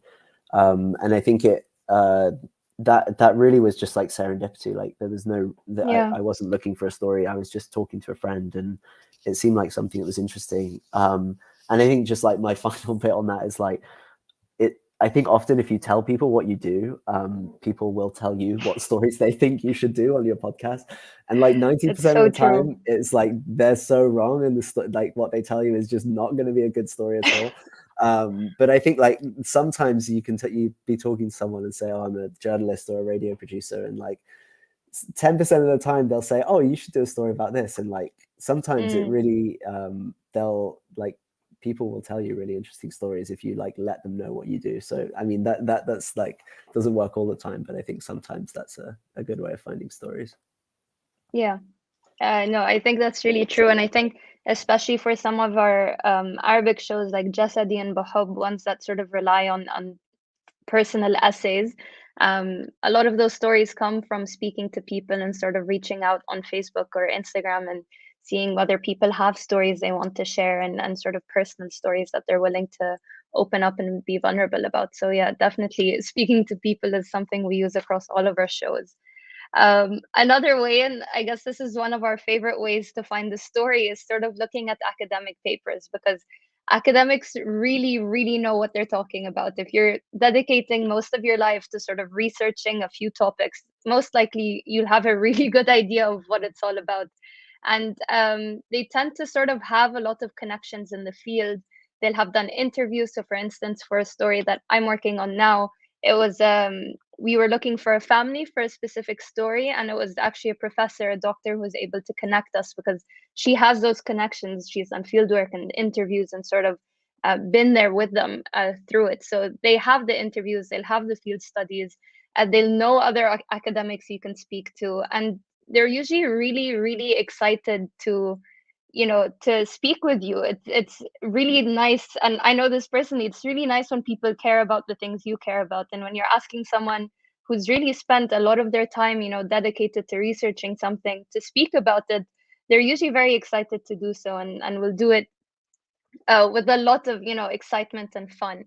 And one other thing is that most academics sort of write in a way that's very dense and inaccessible, which also means that most likely they haven't really been approached by journalists before. So some of the topics may not have been in public media or popular media before. So that way you've sort of found yourself a bit of a niche story that like nobody else has really done. And, you know, you've got a super smart professor who's really keen to sort of bring their work to a bigger audience. I think, Alex, correct me if I'm wrong, but I think Elephants in the Desert started off somewhat like this, right? It was looking at research that archaeologists have done, and speaking with a lot of professors and a lot of archaeologists in the field. I think you're muted, Alex. Sorry. I think the kind of thing I love about interviewing academics as well is like often in the academic world, they are kind of, the way they write and the way they present their research is sort of non-emotional, or it's not very emotional by design. And but I find that, like, as Zaina said, like, academics are often super passionate people and often really emotional about the work they do.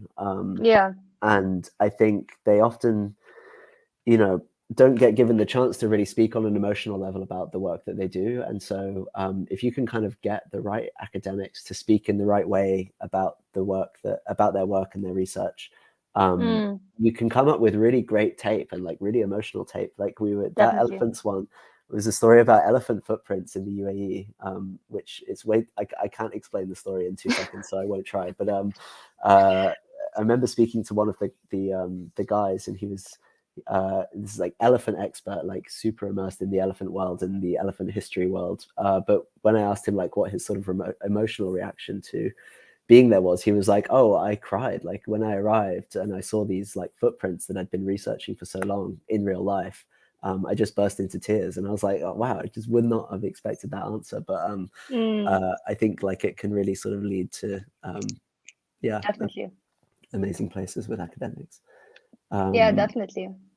And I guess sort of following up from that, following academics and academic type people and people who generally have interesting things to say on sort of Twitter and Instagram and other social medias is a really, really great tool to see what people are talking about, what's interesting, what's out there. Like, one of the stories that I'm currently working on, I found because someone tweeted a picture of a stamp that was made in commemoration of this event, like a very random picture of a stamp that ended up being this entire story that I'm now working on. And I think people really underestimate, the power of Twitter and Instagram in finding stories. And some people are like, "Oh, but it's already out there. Oh, already people are talking about it." But if you pull at those threads, you can really make something of your own and make it, like, as niche and nuanced and as personal as you want to make it.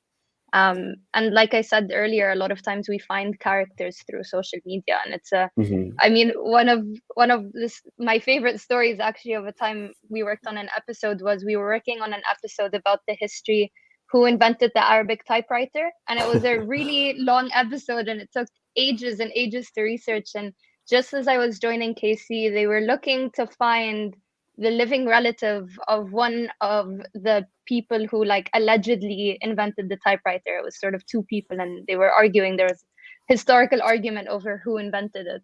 And I ended up searching through Twitter, searching through Facebook. I started, messaging people on Facebook with the same last name as him who also lived in the sort of greater Syria area to see if maybe they were somehow related to him. And in the end, it was on, like, a blog post that was posted on Instagram, where I found someone who had commented who ended up being a living relative of that person. So it's sort of really a really useful tool to be able to find people.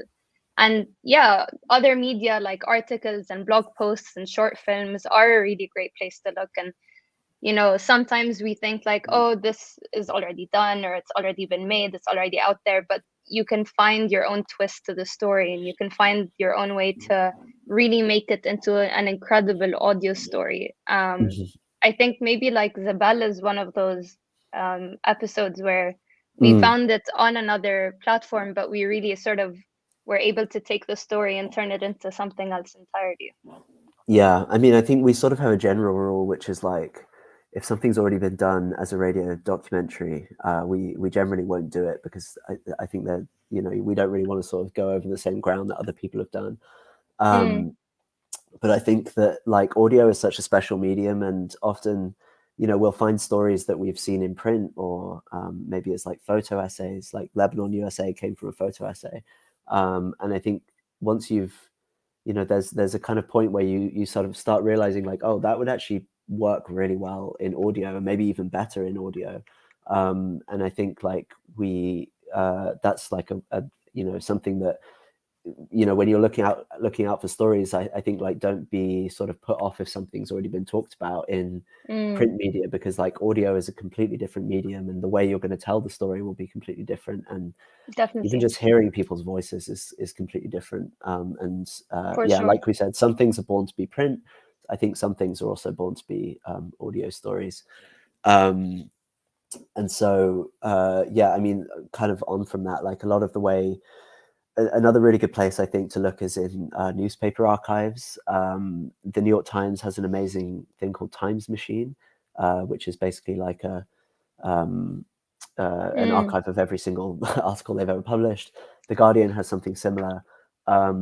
Sometimes if I'm just have some time to spare or whatever, I'll just kind of enter in random keywords into those newspaper archives and see what comes up.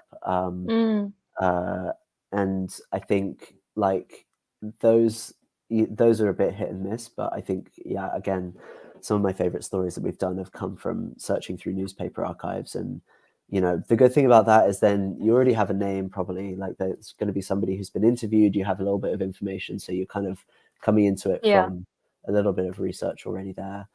Another thing I do, and this is like super hit and miss, so maybe this is like one of the least efficient ways of finding stories, but it does work, is having Google Alerts set up. So like, you know, I have Google Alerts set up for like random stuff. Like I have one for Beirut, and then I have one for Hamra, which is a neighborhood in Beirut, and then I think, yeah, I think, and I have a million like just random combinations of phrases. Most of the time they don't come through to anything, but I think sometimes you'll get, you know, if you set up enough of them, you're gonna every day get this kind of like daily digest of random articles, because it kind of puts you outside of your bubble a bit. I'll get sent articles from outlets that I wouldn't read ordinarily, or places that I wouldn't have heard of before. So I think that can be a good thing to set up if you, whatever your kind of area of interest is, setting up a series of Google Alerts and tweaking them to figure out what works and what doesn't, to kind of get yourself a daily digest of like potential stories in your inbox. Yeah, and I guess sort of the last one that we wanted to really talk about is, you know, attending galleries and museums and lectures and going to places, going to performances or theaters or things that are happening in your local neighborhood that, you know, maybe you don't usually go to. One of a story that I did, I think last year, was about this Palestinian guerrilla filmmaking unit. And the way I found that story was that there was an exhibition commemorating one of the members at a gallery in London. And it sort of introduced me to this entire era of filmmaking in Palestine, but also all around the world that I didn't know about at all, and brought the story. Or another example is while I was in Egypt over the summer a couple years ago, I attended the Zar performance. And the Zar is a very traditional ritual performance that's, or not, you know, performance, but sort of it's a ritual that's done in Egypt and in other countries, sort of in Africa and the Gulf area. That's sort of about cleaning your spirits, not exercising them, but bringing your spirits in balance. And I had never heard of it before, and going to this performance sort of opened up a whole world where we ended up spending months on this episode and chasing people down. And some of our producers actually went and attended Azar in person, not just a performance. And I would have never heard of it if it hadn't been for me going to that theater that day and sort of watching the performance of it. So really putting yourself out there, not just by Googling things online, but also physically out there and going to places, is really important. And you'll always find things in your neighborhood you hadn't really thought about before. Yeah, I think that's something super important, as well as just like actually speaking to people is it's so different to finding story pitches online and thinking that they might work out. Yeah. And we do this every time before we even start working on stories properly, we'll always do pre-interviews, as Zaina mentioned before. And I think like the whole point of that is basically just so you can ask the person that you wanted to interview, like, sometimes it's just like, is this the story, or is there a different story, or do you see this differently?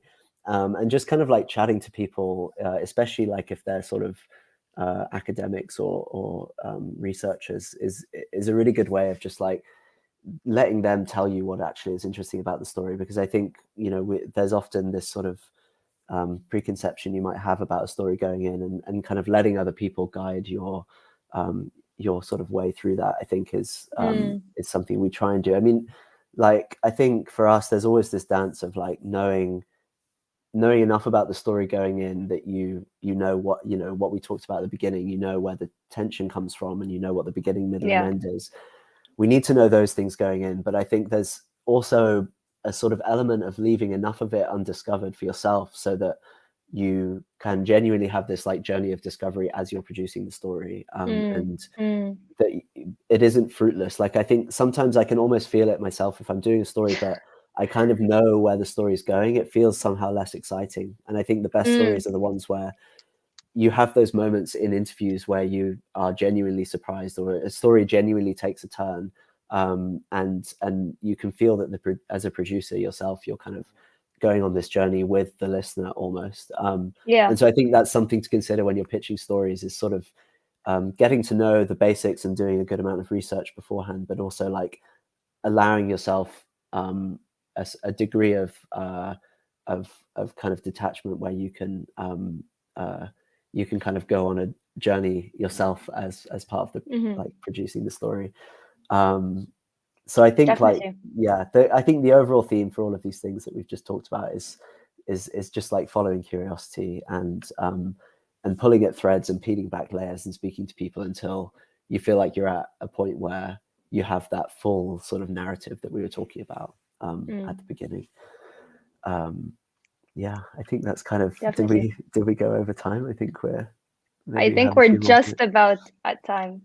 I guess if there are any questions in the comments, anything from the audience, would be happy to sort of answer them in the time that we have left, in English or in Arabic, whatever you feel more comfortable in. Do I have to add Melissa as well? I'm not sure. Oh, she can There add we herself. go. So I was trying to figure out, I wasn't sure. Yeah, that was really, really interesting. Such interesting and very practical kind of tips you shared. And we have a couple of questions. One is, how have you dealt with, or how do you manage with stories that are uncomfortable or taboo, or like really pushing, boundaries in the context, whether it's politically or culturally, etc. Yeah. I mean, I think at least for our Arabic shows, for Jasadi, for instance, this is something that we come across a lot, right? Because the show is all about the mind, the body, and the spirit. And a lot of the topics that are discussed on the show and the personal essays that are sort of the testimonies that are given, sometimes there are things that aren't really spoken about in the region at all, if not entirely taboo. And it sort of comes down to us being able to tell the story in a way that's respectful and in a way that's nuanced, and it's not just sensationalizing whatever the topic is, but at the same time making space and giving the platform to those who have gone through those experiences to be able to speak about them in a place that, where they can really open up and be safe doing so. So at least that's for the Arabic shows. Alex, I think with political topics as well, we usually have a different way to go about them. Yeah, I mean, it totally varies from story to story. I think like if we're going to be, I think if there's things that are going to come up in the interview that we know are going to be tricky, especially with the guests, or things that might be challenging, I mean, this is part of the pre-interview process. We'll always make sure that going into the interviews, everybody's on the same page and everybody knows what's going to come up, and that there are no surprises in the interview. I think just as a kind of general, like, I don't know if courtesy is really the right word, but like, I think so. you sort of set those ground rules before, if it's especially if it's something very personal, like people are giving you their time and their story and their honesty, and I think like for us it's important that we don't kind of put things into the interview that are unexpected. And I think when it comes to kind of political or more taboo things, there's always a lot of editorial back and forth, especially with the more tricky episodes. Like, but I think at the end of the day, the way we deal with it is we think of ourselves as the listeners, and so when it comes to sensitivities or things that might be kind of difficult to talk about, we try and think how we would hear a story like that and how we would like receive it, and I think that leads the way we like phrase things or the way we frame things or word things. I mean, we're kind of, at the end of the day, like, I think we want to make stories that like please us and that we kind of feel like we would actually listen to. So I think that's sort of our guiding like principle with that kind of thing. But it really differs from story to story. Yeah. Yeah, thank you for that. And that's really important because for a lot of audiences and podcasters also, one of the exciting elements of podcasting is that we can talk about stories and topics that aren't in mainstream media or can't be for various reasons that definitely that vary, depending on where you are in the world. So it's really important to be able to kind of learn from each other how to manage, because we need to stay safe and protect ourselves and everybody who's involved in our community. So thanks for that. I think that's probably sorry. I was just going to say, I just remembered something when you were speaking. I think that is probably one of our main kind of guiding principles as well, is that making sure that, whatever goes into the story is not going to in any way endanger the people who have given us their time to be interviewed for the story or any of our producers who are making it. And so, that's like also a consideration that we take into account. Yeah, definitely. Great. One other question that came in is, how are you keeping yourselves inspired, staying inspired with all, currently with closures of like art spaces, community spaces, cultural spaces and so on, to explore your curiosity, in real life? How do you stay inspired? Yeah. That's a really good question. I think finding stories has become very different over COVID, actually. Yeah, definitely. I mean, we've done a lot of like we've done a lot of like reaching out to our listeners, and there's been a few episodes I think over the last year where we've kind of reached out. We're really lucky to have like a really kind of tight and like lovely community of listeners around Kerning Cultures, and they're really responsive and engaged. And so there have definitely been things where we've put on Instagram about finding stories if we need a lead on something, or even just like hearing what our listeners want to hear on the show is like really useful sometimes. And so we'll do like polls and like outreach things, and even like one-on-one calls with listeners once a year. I think we do like a round of calls with a group of listeners and just kind of hear about what they want to hear and like what's interesting to them. And I guess crowdsourcing is probably the right word for that, like sort of crowdsourcing ideas. I think also, at least for me, it really ramped up, my social media usage, and I decided to use that for good, right? And try to really make the most of sort of Instagram and Twitter, and really check who I'm following and see that I'm following people that, are interesting and can inspire curiosity, and not just people, but organizations and institutes and companies as well that provide content. And then internally as a team, we've been really lucky to have an incredible team who sort of lead these creative sessions where once a month or once every couple of weeks, we sort of meet as a team and go over some sort of creative exercise together. And that's really sort of sparked new curiosities and new interests, and finding different ways, either by listening to episodes that, someone really likes and dissecting it and seeing what works and what doesn't, or, exercises. Like, I think this time it was an improv exercise that we had to do. And that was really fun to be able to sort of step out of our comfort zones as producers and the rest of the team, and sort of see what we can make and talk about it together. So I think both as a team and sort of each of us individually as producers, it's sort of both looking in and seeing what we can improve about the way that we look and find and see stories, but also looking out and changing the ways that we look for stories elsewhere. Wow, fantastic. You've shared such amazing perspective and very practical. Like, people have been taking notes. I hope you've been taking notes. Oh, that's really good to hear. Yes. Yeah, thank you so much. So for everyone who's watching this, follow Kerning Cultures on Instagram and on social media. Check out Kerning Cultures online, the website where you're going to find all the podcasts.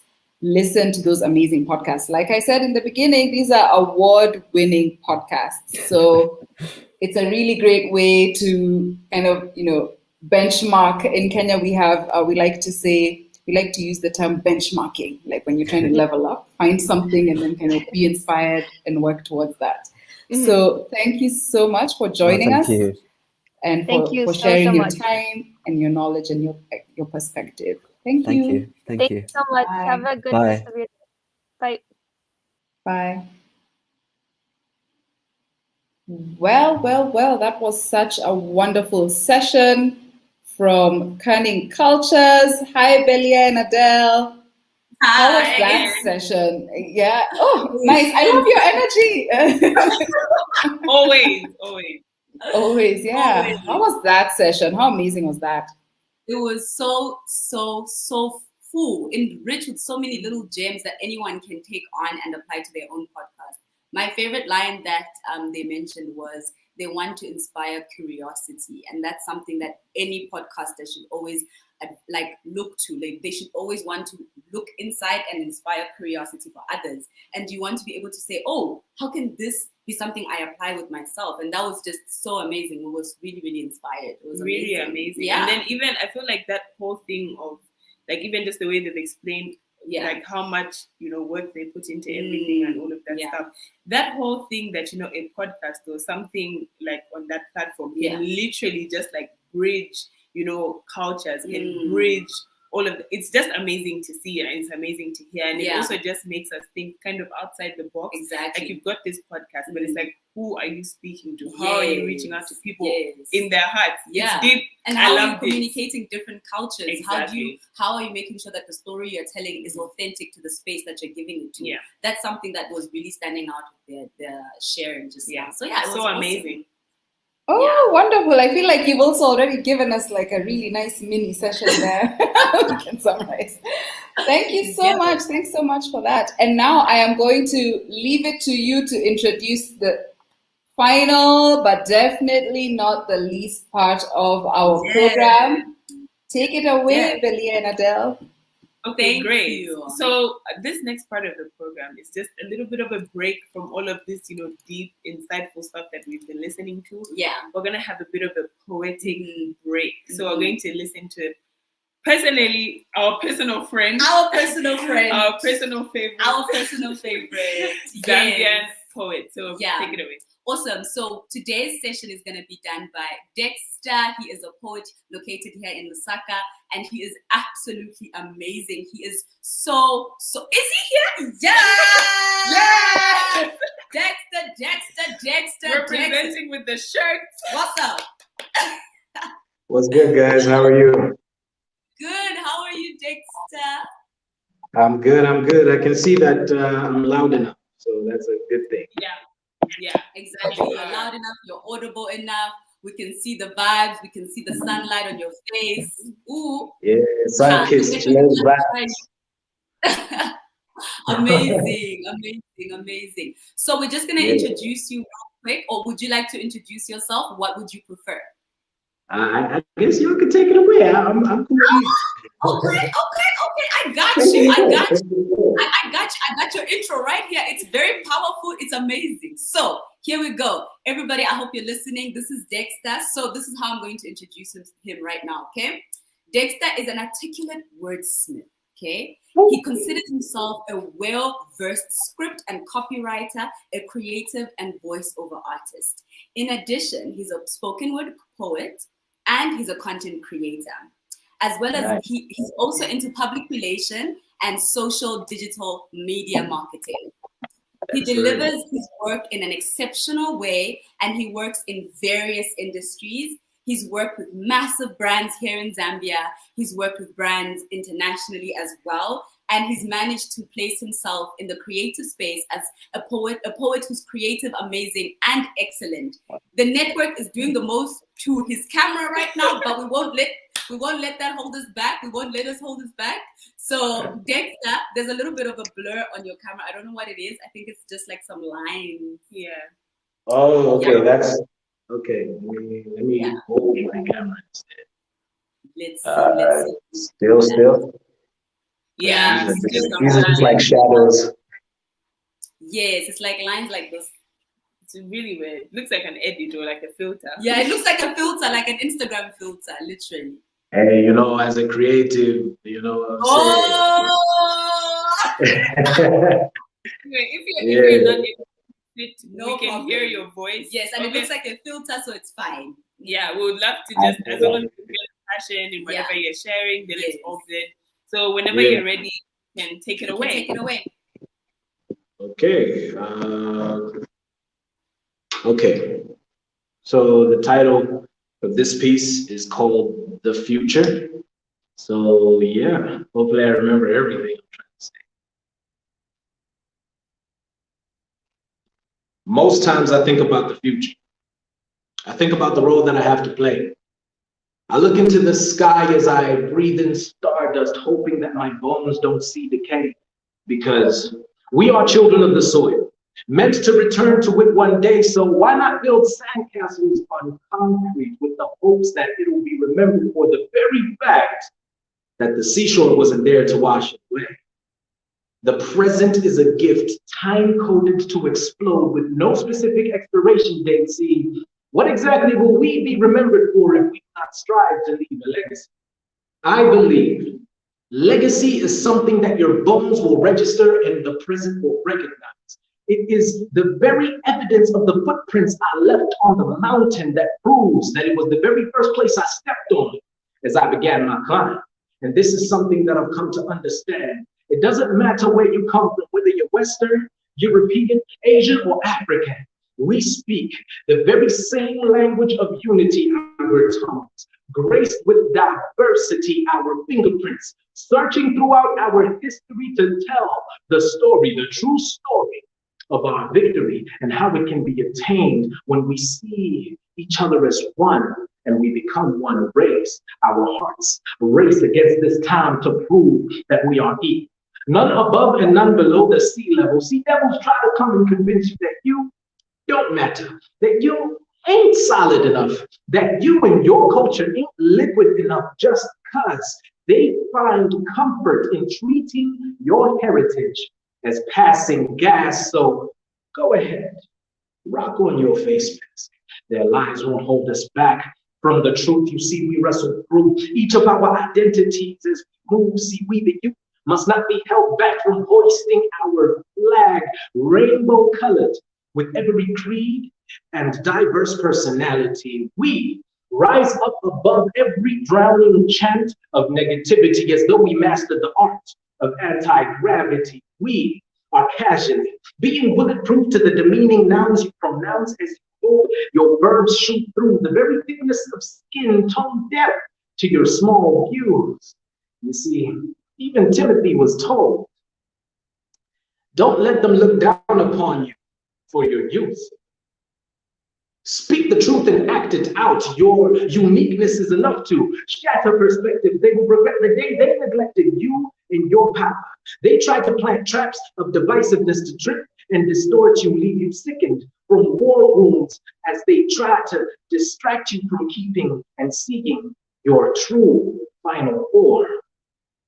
From the potential that is infinite sour to see us come together, they hope that we choke on the nooses that they place on us to neck us from seeing our true final form and power. But you see, the thing is, we cannot choke on these very same nooses because we really release the noose strings away from us because we will not allow our voices to be turned or even be remotely called coward. They be wishing that we fall from heights of the eyeful, but I have an eye full of seeing them drop down to the floor as we tower up above every lie that they try to use to shut us up, just because we tower over every predisposed notion of who they want us to be. You see, tomorrow's healthy trees are planted by today's seeds.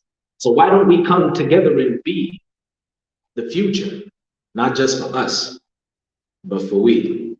Thank you.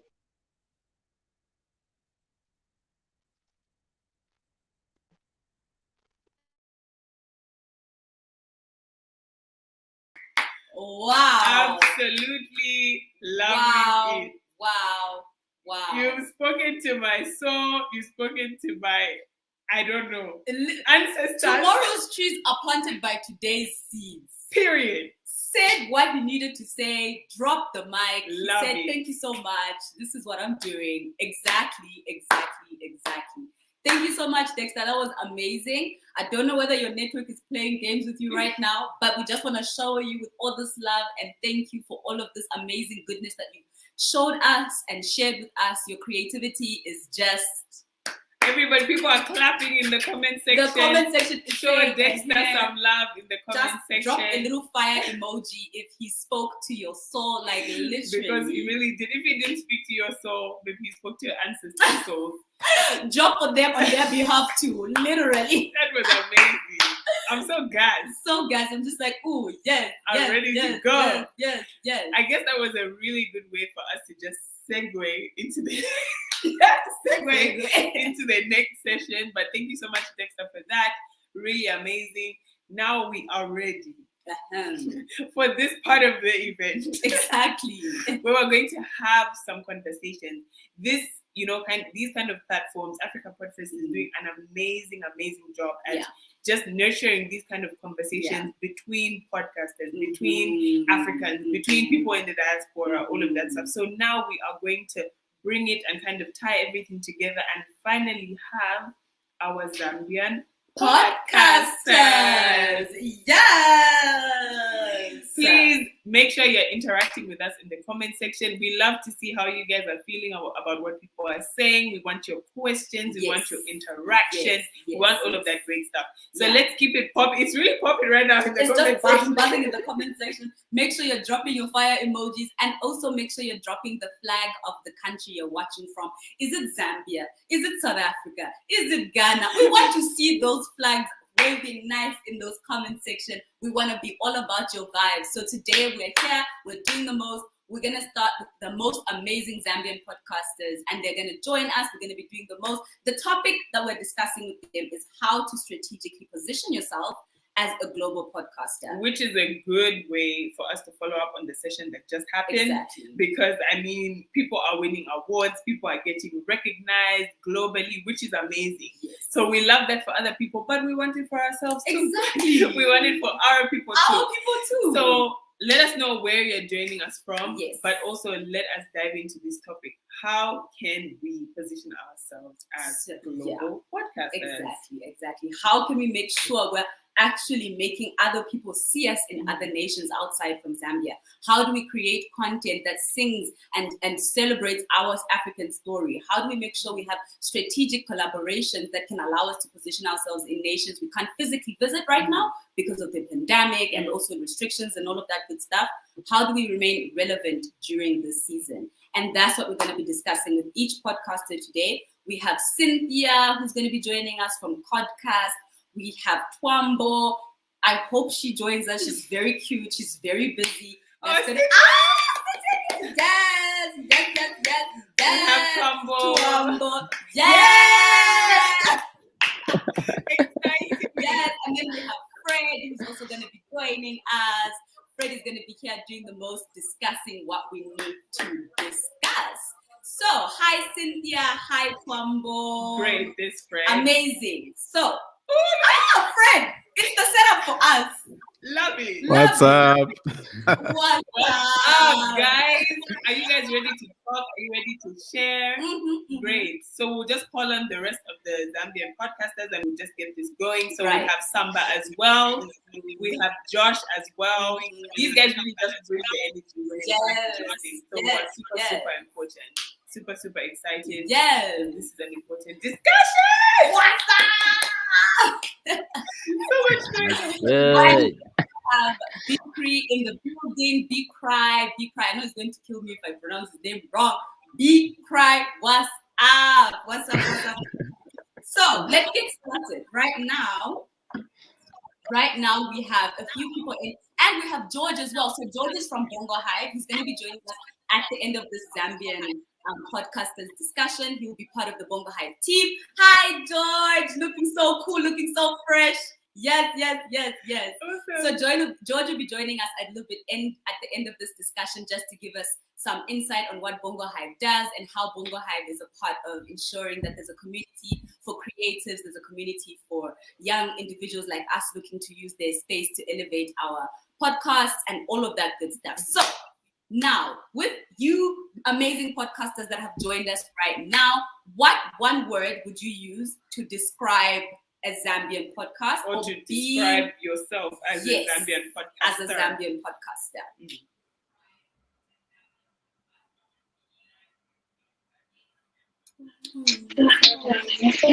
Can I go first? Pick somebody at random.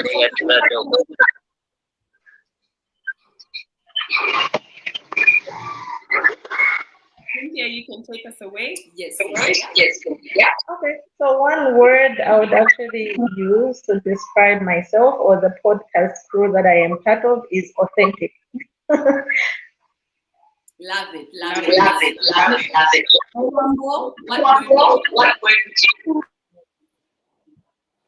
So for my podcast, Tea Time with Twambo, the word that I would use would be intimate. I'm having a conversation with you. It's just you and me. We're being honest. I would use the word honest, but intimate is the word that really describes the podcast. Great. Amazing. And then Fred, what word would you use to describe your podcast? I think because of the nature of my podcast, I would say different. That's the word I would use. Amazing. And Josh, what word would you use to describe your podcast? I would use the word vulnerable. Yes, sir. Wow. Amazing. And then Bikri and Miriam, hi.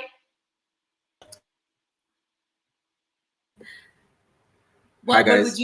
What word would you use to describe your podcast? Fun and fun and fun.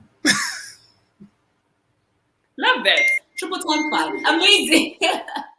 Amazing. So from there, we can go on to introducing our podcasts, what you talk about with your podcast, and all of that good stuff. So we'll start with Cynthia, Twambo, Fred, Josh, Bikri. Okay, thank you very much, Adele and Belia. Like I mentioned, my name's, like Belia and Adele introduced me. My name's Cynthia Mlenga, and I'm part of a podcast called Codecast Zambia.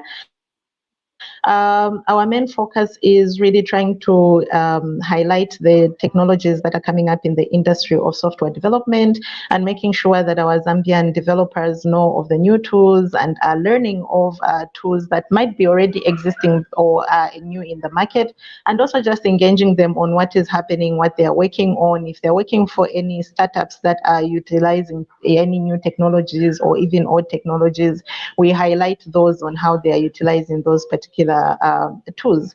And I think one of the other things that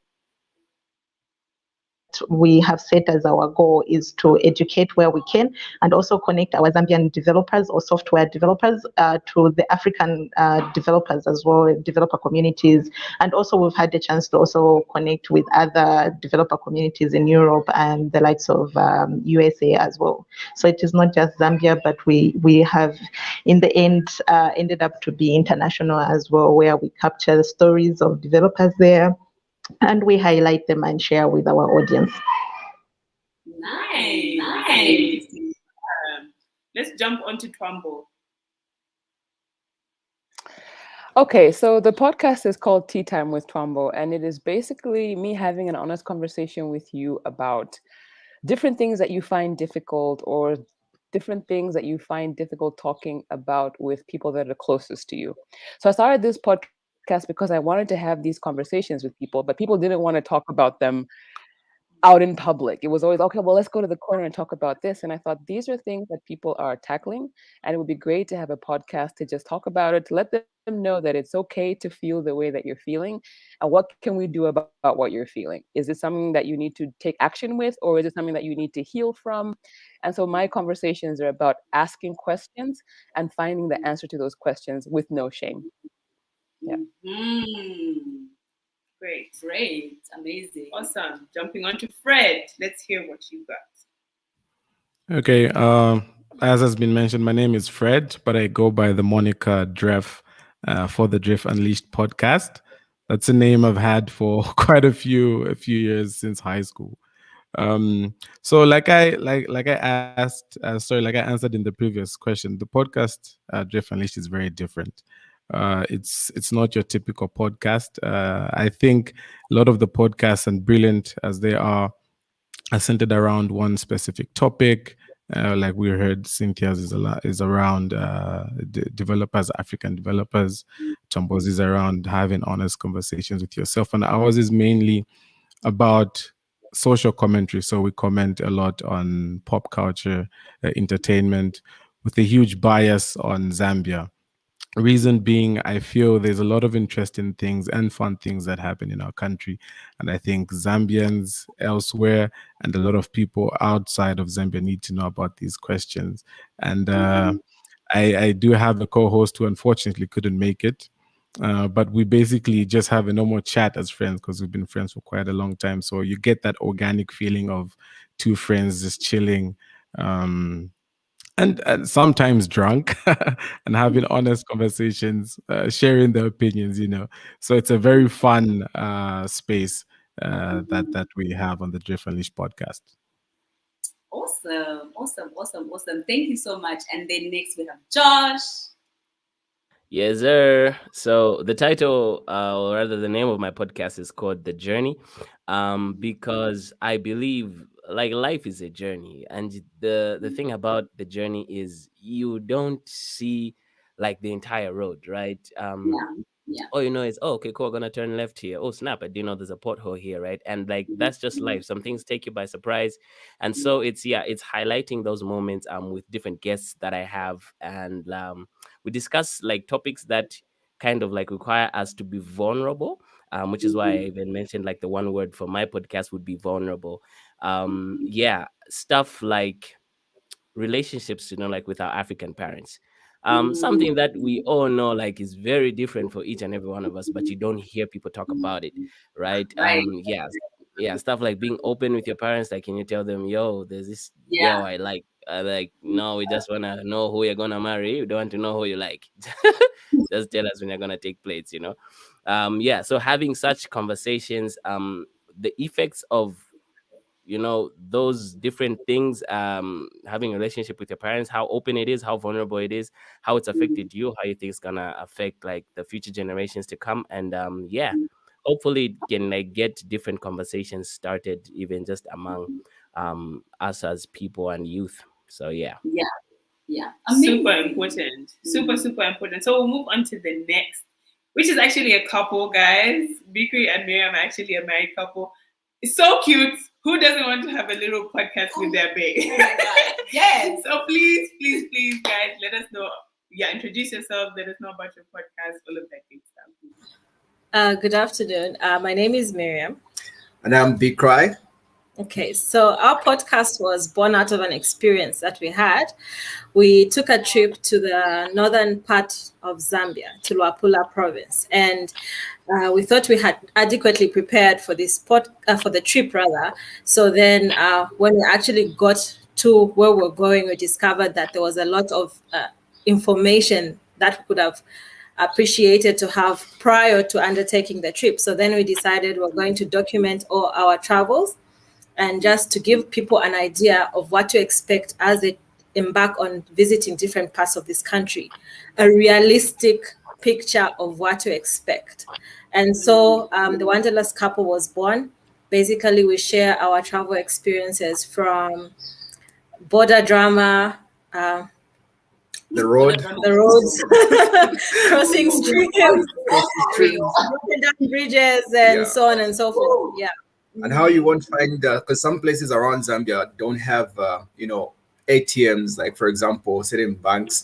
So we share all that information. We try to give you something that is not out there on the internet. Especially one of the things that we have come to learn is that when you're calculating for distance, you find to see Google Maps is giving you a certain distance different to what is on the ground. So we give this information out to, we give this information out in our podcast so that next time you're planning your trip, you don't have to get stuck or miscalculate like what And you you have have done a before. heads up so that you're not really too stressed like we have been through our trips. Yeah. So it's a fun podcast because we talk about a lot of stuff. Yeah.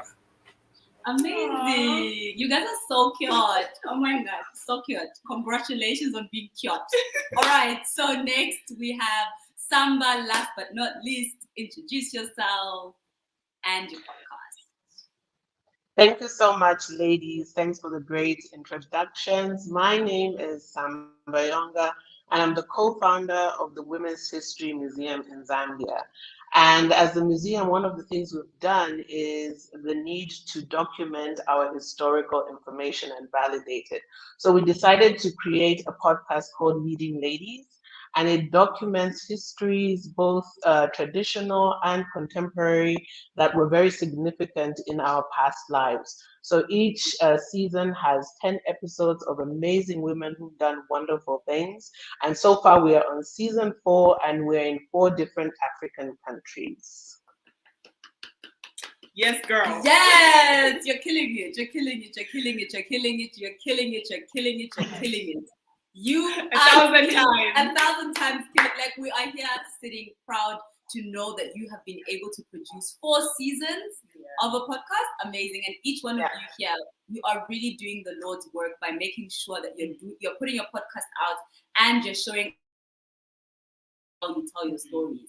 Personally, I love how diverse our podcasters are. I was just about to say, because I feel like there's a good balance, because I know Fred only started like a couple of months ago, and I was looking at your page the other day, I was like, okay, growth, right? You see, and then there's obviously people that have been doing this for a longer time, so it's amazing to see how much headway everybody has made with the different experiences that you have, and even just the different topics that you're trying to tackle. So amazing. This is why you're here. Exactly. Great. Exactly. So let's get into today's discussion, right? Because we don't want to talk.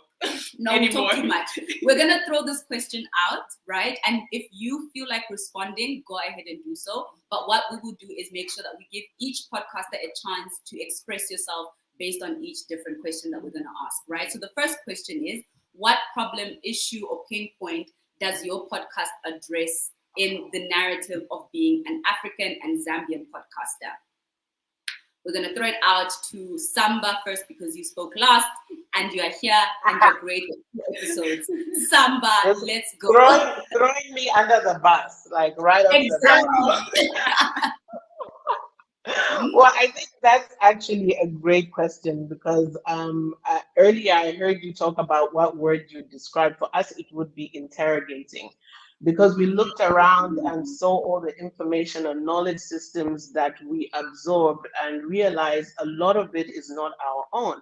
And we started interrogating why this was so.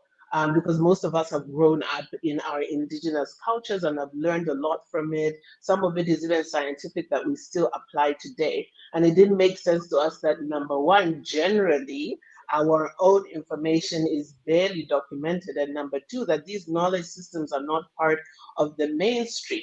So for us, it was like such an easy choice to say that this is something that we need to do as the museum, create products, create knowledge systems that will validate and legitimize our own indigenous knowledge systems.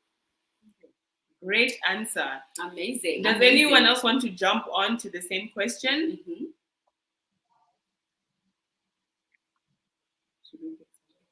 No? Because we're going to pick somebody. Yes. I'll go. Wait, I was going to say. Okay, so I would say that a word that best describes Tea Time with Twambo and being a podcaster in Zambia is validating. I want to be able to validate the feelings or the thoughts of a Zambian, whether they're in Zambia or in the diaspora, right? Because a lot of times we don't take our own opinions seriously, and we don't take our thoughts and our feelings seriously. We don't ask, why am I feeling like this? What happened to make me feel like this? Where do I want to go? What can I do to get there? So I am here with my podcast to validate the questions that you're asking. They're legitimate. Yes, it matters that you're a Zambian because the context in which you ask them come from your upbringing, the society that you grew up in. but your questions and your feelings are valid. And so that is what I would say to answer that question. But I also really love what Samba's saying about that investigative part, because we really, really need that too. To just dive in. Exactly. Exactly. Got it. Exactly. Amazing. Not Sorry. as being sick. Great. So the next question we're gonna throw to Fred, right? Fred. What sets your podcast apart in the space that you're in? Like you and your podcast, what sets you apart? I think what sets the podcast apart is how it's structured. There's not a lot of pre-production that happens because what we try to do is the conversations we have really have to be organic. They don't have to sound planned or scripted, you know. Of course, during post-production, we do take a lot of time to listen to what we're saying. Is it making sense? Is it the right tone? Just to be sure that we're not injuring anybody or any particular group of people. And what I like is we are talking about things that are relatable to each and every person. So be it a kid, be it a young adult, be it an older person, because sometimes we do get into serious topics. It's never been my favorite thing. My co-host does love it, but I think it's important that we express some of these opinions of a lot of the things that are happening in our country. So I think that's what makes it different. And thing is, because we are sort of aligned to looking at topics that are currently trending, it adds a bit of dynamism in the fact that we can pretty much touch on anything. But that also means we have to be on our game. We have to know what we're talking about. So there will be a bit of research done just to make sure we are saying the right things and not just speaking out of assumptions. Yeah.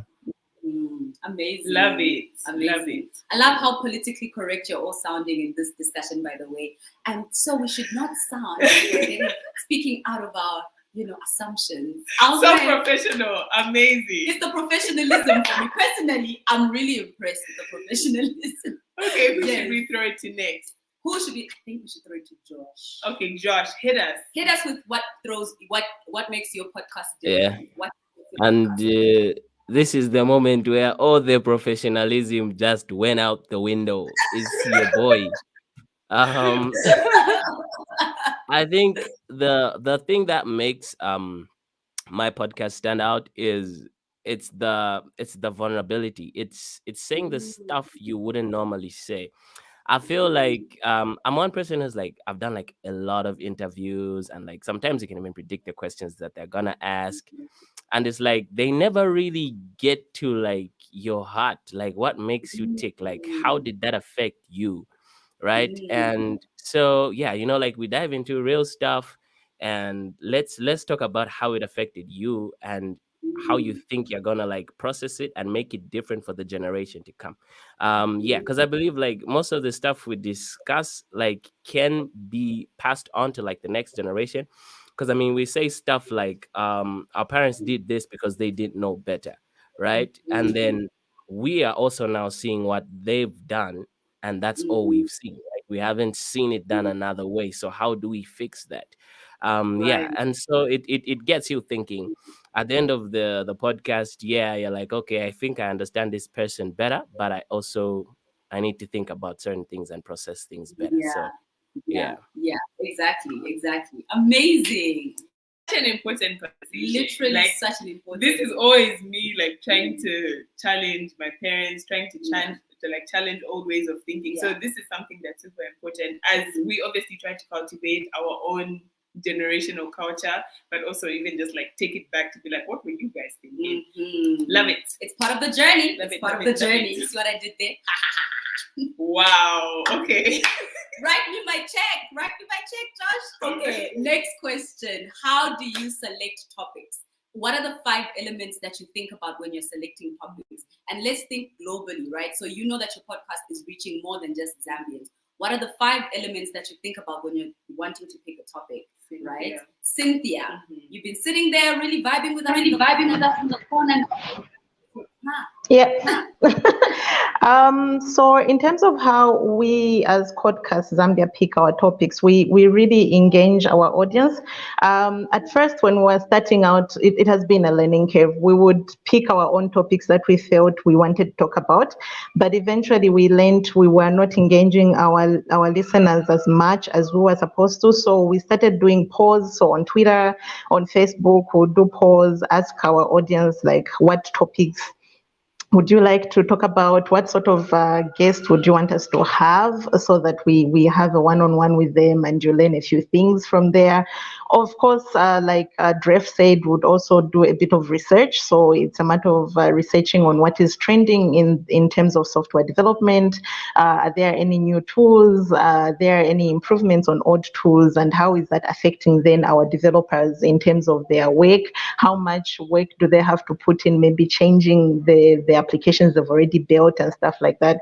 So first it's engaging our audience, get the topics from them, then research on the topics, then find out what is trending. Find out also, we also use the demographics for our audience. We usually run numbers to see which age groups they fall in. Currently, 3/4 of our listeners are between 23 and 27. So we try as much as possible to really do topics that are captivating them, but at the same time also make it in such a way that it's also engaging the other age groups as well. So we have some that are in their 60s and some that are as young as 15. So we try as much as possible to engage them so that they also highlight what they would like to be spoken about. Amazing. Great answer. That was really amazing. Yeah. Okay. Great. Maybe we can jump on to Vikrai and Miriam now. Yes. Because obviously you've spoken in general about how, obviously what your podcast is based on. Mm-hmm. But is there anything particular that you really just focus on when it comes to your podcast? And if you have anybody, obviously you have the people that will get lost on a trip in mind. But if you could just give us a bit more insight into that would be awesome. Yeah.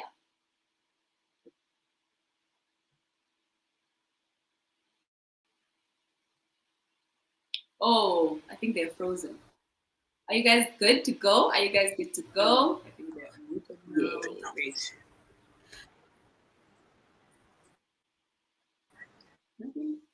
Okay, look at the tourism space in Zambia is there's information gaps. You are told there are all these places you can go and see outside of Livingston, but they do not tell you how you're going to get there. They do not tell you where you could stay, and so okay, this would give us an opportunity to share our experiences, share what we did, and also share what other people may look forward to doing if they were heading in that direction.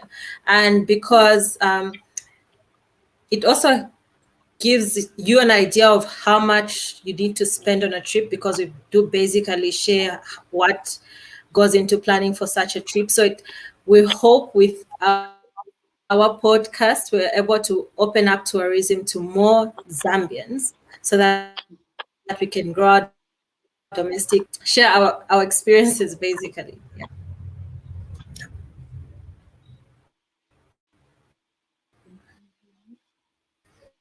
Oh, you guys are so cute. They're so cute.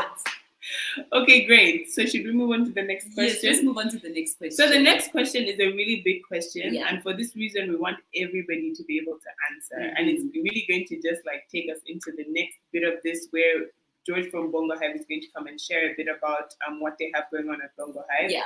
But we would love everybody to share a bit on collaboration. Mm-hmm. Where are your heads at in terms of collaboration? Either locally, you've all got a chance to interact when we, met up last week Friday. Mm-hmm. So where are your heads at in terms of interaction, in terms of collaboration, either on a global scale, on a national scale, on a continental scale? Yeah. What do you think about it? Is it something that you've done before? Mm-hmm. Are you considering it? Mm-hmm. What are your thoughts? Tips as well, to successful collaborations, all of that good stuff. So we can start with Cynthia and take it from there. Okay, so in terms of collaboration, we have really found collaboration to be an added value. So we in the past have managed to collaborate with the likes of Polero, where we would actually, so with Codcast, sorry, let me just give a brief background. With Codcast, we have three streams. So there's the original podcast where we, it's unscripted. It's just on the floor. We invite guests and we speak about their stories and what they're doing in terms of technology. Then we have Arcade, which is mostly game development centered. Then we also have Flash Forward. This one is a bit very specific in a particular area. So in terms of collaboration for the stream that we call Flash Forward, we actually used a platform called Polelo to actually stream it, and it was a partnership between themselves and Codcast. We've also had a collaboration with Ethos Podcast, where we actually did an episode together, and it was fantastic because we got to learn some of the issues that they were facing, and where we could, we offered solutions, and it was vice versa as well, where we told them about some of the hurdles we were facing, and they offered some solutions which we could try out. So collaboration is actually something that has added value over time, and we want to continue with it. And after engaging with some of the podcasters here right now, it would be nice to actually catch up with them to see how they're using technology. Of course, we saw the software, can I remember the name that was being presented earlier on for podcasting? That is a software. So I would also want to just engage with podcasters later on to see what sort of technologies they're using or software and devices that they get to use. And we see how we can collaborate as well on other episodes if possible. Great. Awesome. Thank you so much for your response, Cynthia. It makes a lot of sense, and I'm sure it's relevant for a whole bunch of people. Definitely. So this is the last question that we're asking. Yeah. So once you're done with this little your little answer, you can obviously sign off and still continue watching with us on the live stream. But we'll move on to the next person, who is Pambo. Yes. Okay, so collaboration, I think, is key in getting your podcast to an audience that doesn't usually listen to your podcast. If we look at our panel right now, the person that I gravitate towards naturally would be Josh the artist, because our podcasts are about vulnerability and we would have a lot to talk about. But it would be great to also sit and talk with Dref and his guy about current affairs and maybe even go into the vulnerability a little bit. But I think that's how you grow as a podcaster, is if you can collaborate with a podcast that's not in your genre, so to say, and you can cross-pollinate. You get to have new listeners, they learn something new, you learn something new. So I think collaboration is very, very important on the local level and on the international level as well, because when you can collaborate internationally, you learn different formats as well. Maybe in Africa, we like longer podcasts or shorter podcasts. What is going on in the States? If I have listeners in the States, should I make it shorter?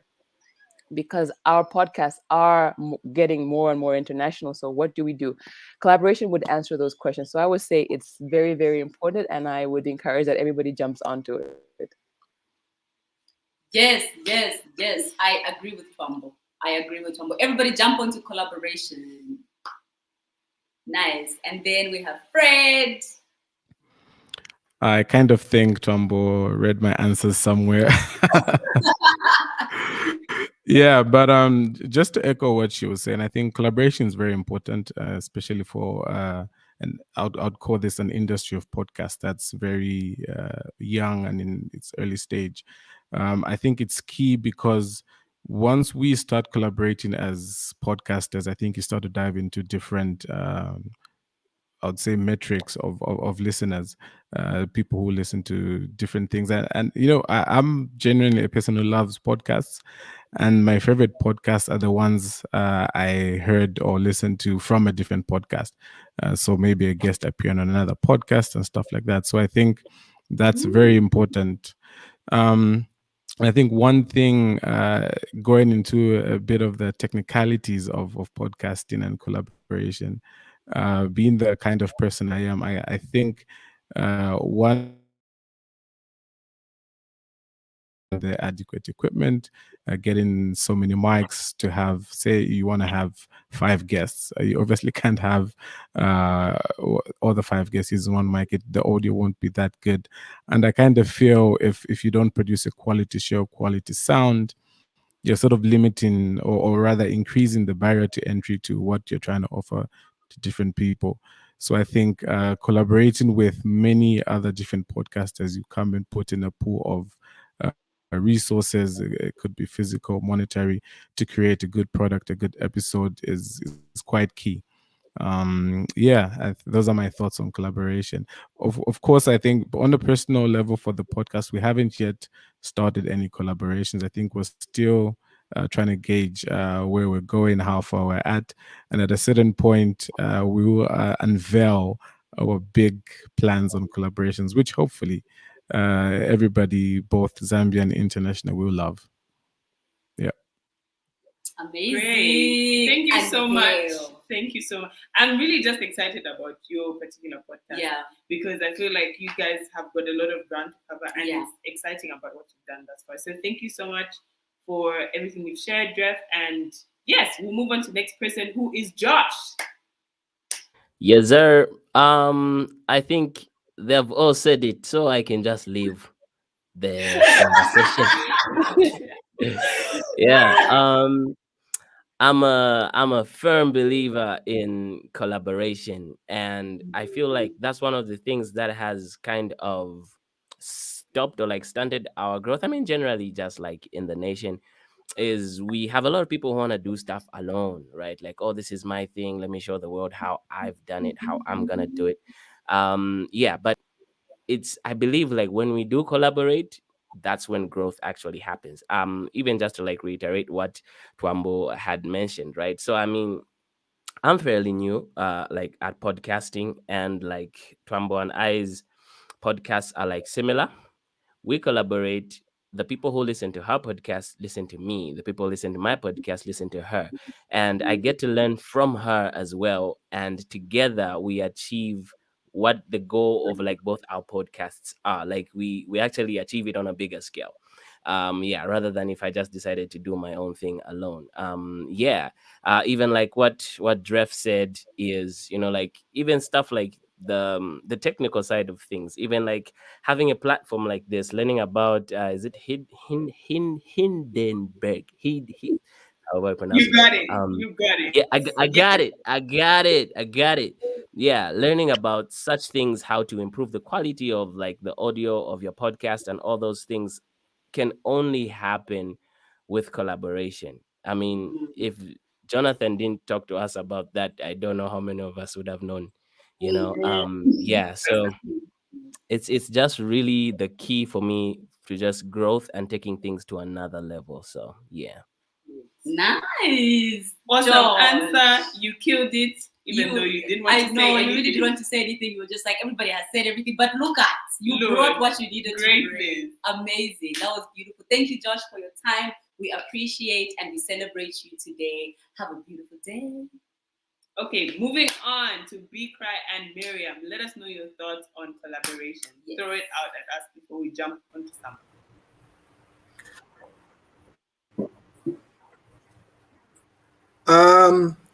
I think these guys that have given past answers have basically said everything. Is very important. It helps us creators to network, to also grow our base, not just in the money way, but also just in the audience way. You never know what you're going to get, from these collaborating their podcast, their shows. So in one way or the other, when you collaborate with another person, that can lead you into getting that deal. We haven't gotten a collaboration yet. We haven't collaborated with anyone yet, but we have one coming soon, but maybe. But we'll share with you that when the information is ready. Yeah, so we are also excited. We're looking forward to that, our first collaboration. And well, yes, we are willing to podcasters, international. Yeah, so that's 2 cents. Thank you. Great. We look forward to seeing it. I think you guys are going to kill it because you kill everything. That's right. Well done. Okay, let's jump on to the last but not least, Samba.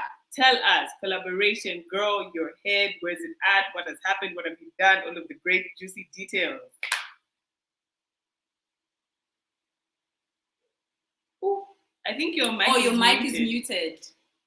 Muted. Now you can hear me, right? Yeah. I mean, I was saying right off the bat, for us, our podcast wouldn't be possible without collaboration. So first of all, we're a museum. So we didn't really have a podcasting background, but we knew we wanted to do digital work. We wanted to distribute, so we can't be everything. So we had to think of what our objectives were. We want to validate knowledge systems that are African, that are primarily Zambian. So how do we do that? We need experts in the field. We need museum experts. We need cultural experts. Already there, we collaborated. Then we also needed the creatives who are actually going to support us in creating the podcast. By the way, it's an animated podcast. It's a reimagining of the characters that lived before and are living currently. So we needed that talent as well. So we collaborated locally. So in thinking about that, we thought, okay, we want to validate our systems. We also want to increase our footprint in Zambia and in Africa as well. So we thought of our local collaborations, our strategic collaborations, and our international collaborations. And I'll just break that down a bit. For the local collaborations, as I mentioned, it was the creatives, it was the experts who knew the knowledge, it was the knowledge keepers, people who have this information, the knowledge systems that might have been obscured, but we're bringing back into the mainstream narrative. So those were our local collaborators. Then we also had our strategic collaborators because you all know podcasts are not cheap. So you have to think of the equipment. Somebody was talking about technical. We needed all that technical expertise. We needed the equipment. We needed to hire the studio. And so all of that, we needed funding. And we went out there and found collaborators on the continent and locally as well who were able to support us with funding. So that's very important to right off the bat find strategic funding. If not, find ways you can partner with different technical aspects of the podcast creation so that it can become a reality, whether it's a distribution platform or whether it's a technical creator as well. And then obviously, if you want to grow your footprint, because podcasts are all about numbers, we thought a good way to do this would also be to collaborate with international platforms, start on the continent, in the region. So of course, because we have these knowledge systems that are obscured here, it's not so far-fetched to think that Malawi, Zimbabwe, South Africa, Kenya are also experiencing the same thing or experience the same thing because we both have the same colonial past. So we reached out to collaborators in the region as well. And that's how we did stories on Malawi, on Zimbabwe and South Africa, and we're doing other countries as well. Obviously, through growing that footprint, we got the attention of people like Google, we got the attention of people like BBC and all of that, and they wanted to collaborate with us as well. And that's how we've managed to grow our reach, and we continue to grow the podcast and validate the systems in that way. So for us, collaboration is absolutely imperative. Imperative. Absolutely imperative. Strategic collaboration.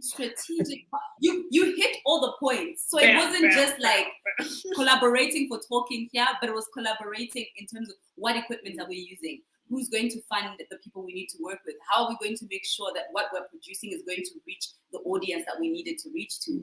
That was so amazing. Thank you so much, Samba. You are such a gift to the Zambian podcasting Honestly, space. as we can see, all the Zambians are doing the most. Literally, the Zambians have just said, we are here. Watch this space. And there's more. Exactly. Those are just a few that decided to give us their time and their energy today. Drop your love in the comment section. If you have any questions, drop them in the comment section. They are there doing the most with you today. So we are so thankful for that. And to tie it in, if you are a Zambian podcaster looking for a space, if you're a creative looking for a space where you want to work and do the most, come through to Bongo Hive. Bongo Hive has got you. So we have George here today with us, joining us from Bongo Hive. He is part of the team. He's the community liaison. He's amazing. He's our friend. He's just gift to And the here yellow to brain. answer all of your questions and your good, whatever it is that you don't shake your head when we asking you, man. No, so you said all of your questions. I'm just like not all of the questions. Should we get them to email you? Is that better? No, But no yes, problem. we're But just going to anything answer specific, some yeah. awesome questions. Today we're just going to talk a bit about Bongo Hive and all of that stuff. Personally, I have had a lot of interactions with Bongo Hive, and it's Yes, been amazing yes. because I've been able to meet a lot of dope people there. So maybe this Yeah. could be true for you or the stage of life that you're in. So George, take us away. Talk to us. Mm-hmm. All right, cool. Very, very important that most of the speakers, I think the aspect of collaboration was very, very important, and I was even paying attention.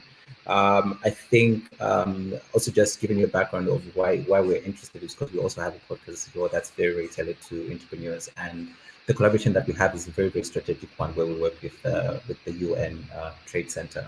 And this was an initiative that came about in the times where things were very hard, Corona hit, and then startup were just like, yeah, so they needed, okay, where is that listening voice? Where's that person that has a voice that can speak to us? And yeah, so initiative came about, and so far we are in, I think we have over 55 countries that have listened to us, and then that have listened and tuned into the podcast. 21 countries being African. So that's sort of amazing when we talk about collaboration. So it's very, very important topic that you mentioned. Yes. So where we can come in, yeah, Bongo Hive has a space and has a platform definitely where we can where we can nurture, maybe we can have different people come in, specifically for your freelancers, your developers, your entrepreneurs, and we also pride ourselves to have the fastest internet. One of the fastest internets in the city. I'm sure that you've experienced it, and also I think what that brings as well is just the fact that you can. It's much easier for different types of works or people that are looking to find a space where they can find like-minded people that they can work with and different collaboration that they can make. Yeah. Also, the big announcement is that we're also moving. Because the spaces are grown and we're also moving to a new location now. So happy to share with that. Happy to share more on that as well. Yeah. Amazing. I love the Cool. fact that you've moved to a bigger space. You're catering for Yes. more people. Yes.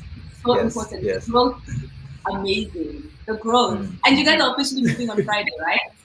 Yes, officially moving on Friday, 1st of October, and this is 19 Katimamula Road. Yeah, so big up State House.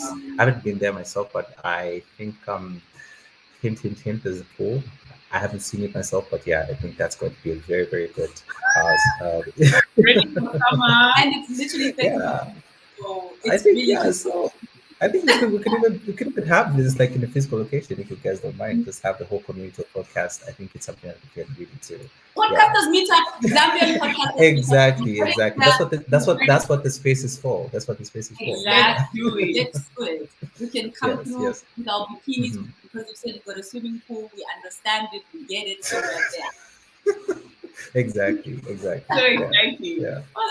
Awesome. So thank you Cool. so much, George, for your time. And I Right. really appreciate the fact that you've opened up your space, especially co-working space. Yes. Someone who's Yeah. not ready to pay like a whole month's salary for just a rent space. You can come and do day-to-day renting of the space with your fast internet, bringing your laptop, your mic, and they can do what they need to do at Bongo Hive. So we are so thankful for the space that you guys have produced and created for us.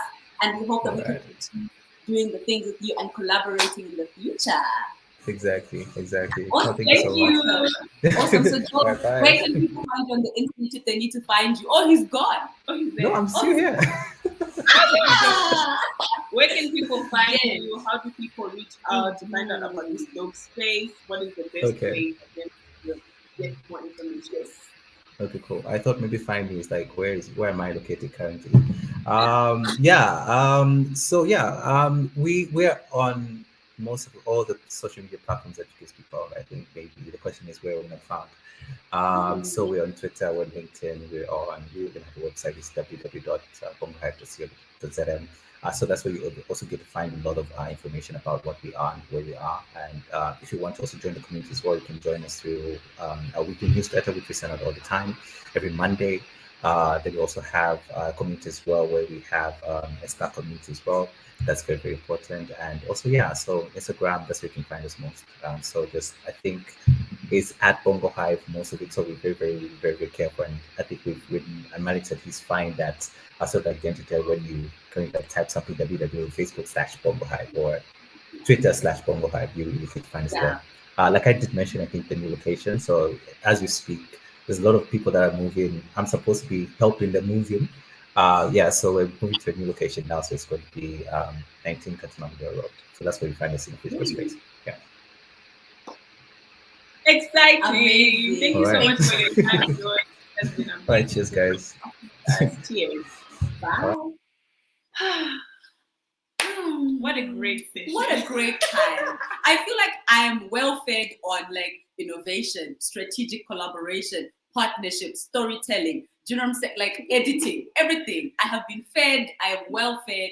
I am ready to produce an amazing podcast. I already do, by the way. Just sounds but we're ready to do more in this space because exactly. Why not? What was your favorite part about the session? Drop it in the comment section. What questions do you guys have? Drop it in the comment section. Screenshot this video, share it wide and proud with all the people that you know. Thank you so much for your time, everyone. We really appreciate everything that you guys have given to us in the comments. We appreciate the vibes, the energy, the hype, all of that good stuff. So yes. So right now we're gonna bring back on Joe and Mel just to kind of wrap up today's session because we've spoken so much and we've done so much. Hey guys, again. Love your energy and what an amazing session. If the world did not know that Zambian podcasters are ready, now they know. Now they know. It's the time. Yeah. That was too much fire. So much fire. And it was a whole workshop. I took notes. Joe, what do you think? What was it like for you?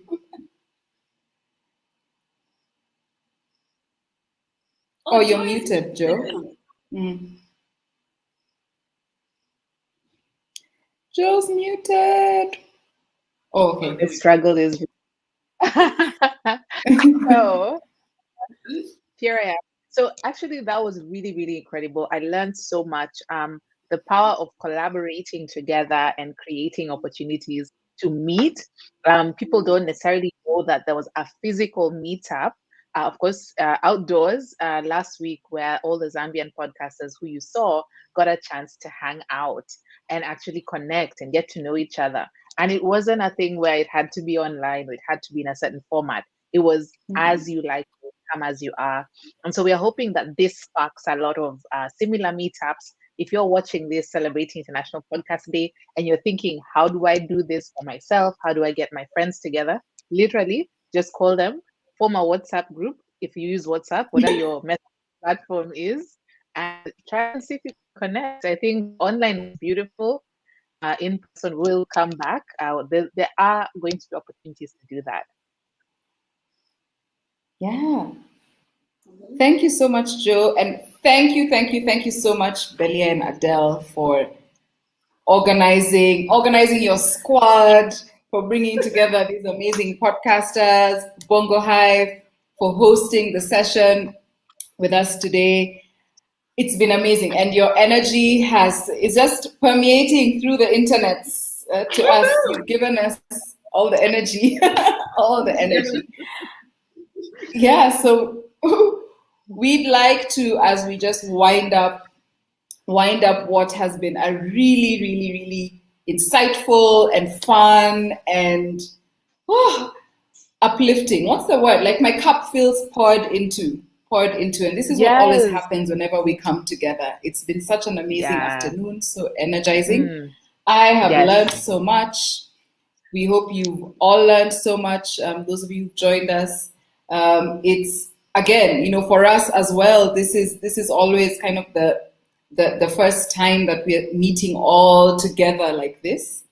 So it's just as much a novel feeling for us at Africa Podfest as it is for those of you who are joining us for the first time.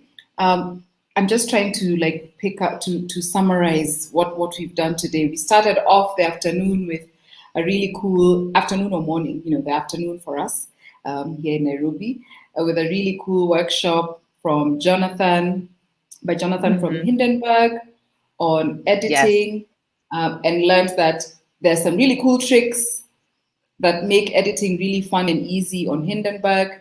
There's a free trial and a special offer from Hindenburg. If you look it up on our social media, you'll find the links to get your discount and your free trial. Then we moved into a really insightful session by Alex and Zaina from Kerning Cultures, who are a leading podcast network in North Africa and the Middle East.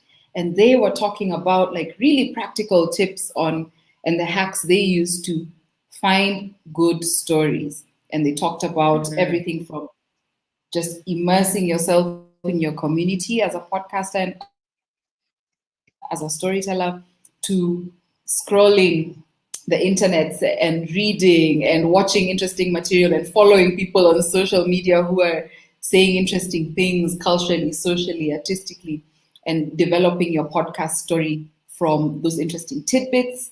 That was really inspiring because their context is a lot like a lot of African contexts for podcasting, and we know that they've made really global award-winning podcasts. So they're very inspiring for us in terms of we can get there too. And then we wound up with this fire saucy session with the Zambian podcasting community, talking about how to just like get there on the global stage and win big. Yes. And that one, you could feel the passion, the drive, the ambition. The Zambians are coming. They are here. We are just observing. We are all Africa observing, the world observing, just loving the energy, the inspiration, the connection, and the authenticity. It just really comes through.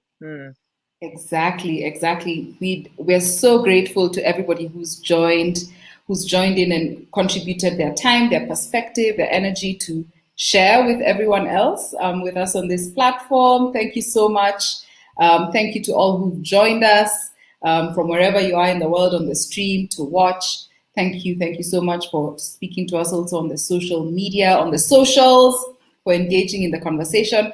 Of course, this is the kickoff of our Discovery Tour, which is the Road to Africa Podcast Day 2022. Which will be on February 12th, 2022. This has only been the first of 4 stops. So look out for our upcoming stops in October, November, and January. Joe, would you like to tell the people when and how they should make sure they join in for the other stops? Yes, absolutely. If you are not already following us on our socials, you are missing out. Take time to follow our YouTube page, which you're reading and scrolling and connecting with us on. But also, we'd like you to follow us on our Facebook page, our Twitter page, and our Instagram page, because then you can get to hear all about the Discovery Tour, get some behind the scenes, rarely seen footage, pictures, sound, and so many different insights that you wouldn't otherwise get.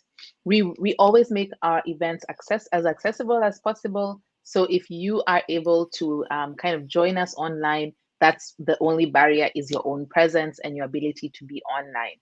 So we are looking forward to hosting 2 more events for 2021.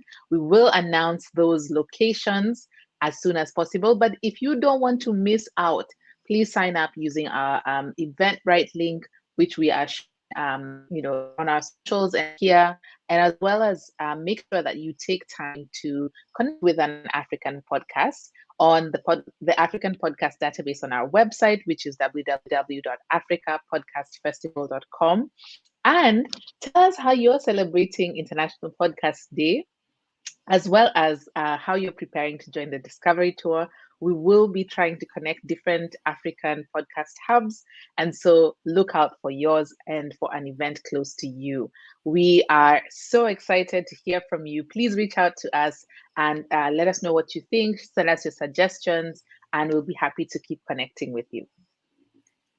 Thank you, Joe. We also have some amazing treats lined up on the road to Africa Podcast Day 2022. So stay tuned, sign up, and join us on the upcoming tours on Eventbrite, as Joe has said. We have some very exciting research findings that we're going to drop in the coming months. So stay tuned to that. Sign up for our newsletter. Again, you'll find the links to this on our social media, on our website. To just stay tuned. You do not want to miss all the juicy material that's coming just to support you and your journey as an African podcaster. So insights coming from the ground, the Discovery Tour to connect with podcasters from different African podcasting hubs. And also, when you join our database, when you join the African Podcast Database, which is for free, you can just go to our website and add your podcast to the database. You will receive an invitation to a podcast network, a closed community where we are connecting every day, year-round, directly one-on-one, having interesting conversations in there about our podcast journeys, lots of learning going on, lots of insights and exchanges happening and collaborations beginning to happen. So join the Africa Podcast Database and stay tuned just for all the exciting new things that we're dropping soon in the coming months along the road to Africa Podcast Day 2022. We also would love, we can never thank our partners enough. We can never thank our partners enough. And International Podcast Day being a very big supporter of our work from day one and inspiring us. And we thank you, International Podcast Day, Dave and Steve, for setting up a platform for the global podcast community to kick off and to be amplified. Thank you so much. Joe, I'll let you take it over with the other partners, our wonderful partners who support our work. Yes, thank you so much to Hindenburg, your team, everybody around the world for continuing to connect with us around podcast learning. Thank you so much, Yellow Ray Digital, Belia and Adele, you are exceptional. Thank you so much, Bongo Hive, for showing up and connecting with the Zambian podcasters and everybody who's connecting with your community. I would like to also thank Kerning Cultures Network, the Kerning Cultures team broadcasts their podcast in both English and Arabic. We would like to continue to connect with different North African podcasters and podcasters who are focusing on the Arabic speaking world, specifically on stories about Africa. So we'd like to say also to our production team, everyone behind the scenes, thank you very much. You know yourselves and you know what you've done to bring this all together. Thank you everyone who's liked, shared, commented, subscribed, and continue to make it possible for us to do this. Most of all, thank you to our individual contributors, you who buy us our coffee. We do appreciate every single cup of coffee you send our way. And definitely, if you're considering joining us, please send us your coffee on co-fi.com/Africa Podfest. And that would allow you to buy us a cup of coffee because we run on coffee around here. And for organization podcasts and everybody who's thinking, I would love to be involved with Africa Podfest, I want to connect with your community, please reach out to us via our website and we'll see how we can work together. So thank you, thank you, thank you. We have so much love in our hearts. Thank you so much for connecting across the world. And if you're watching this later, you missed in the moment. But I'm sure you're feeling the FOMO right now and you'll join us next time in October, November, and January dates and culminating in Africa Podcast Day on February 12th, 2022. From Nairobi and Dusseldorf, all we can say right now is Kwaherini. Bye. Tschüss.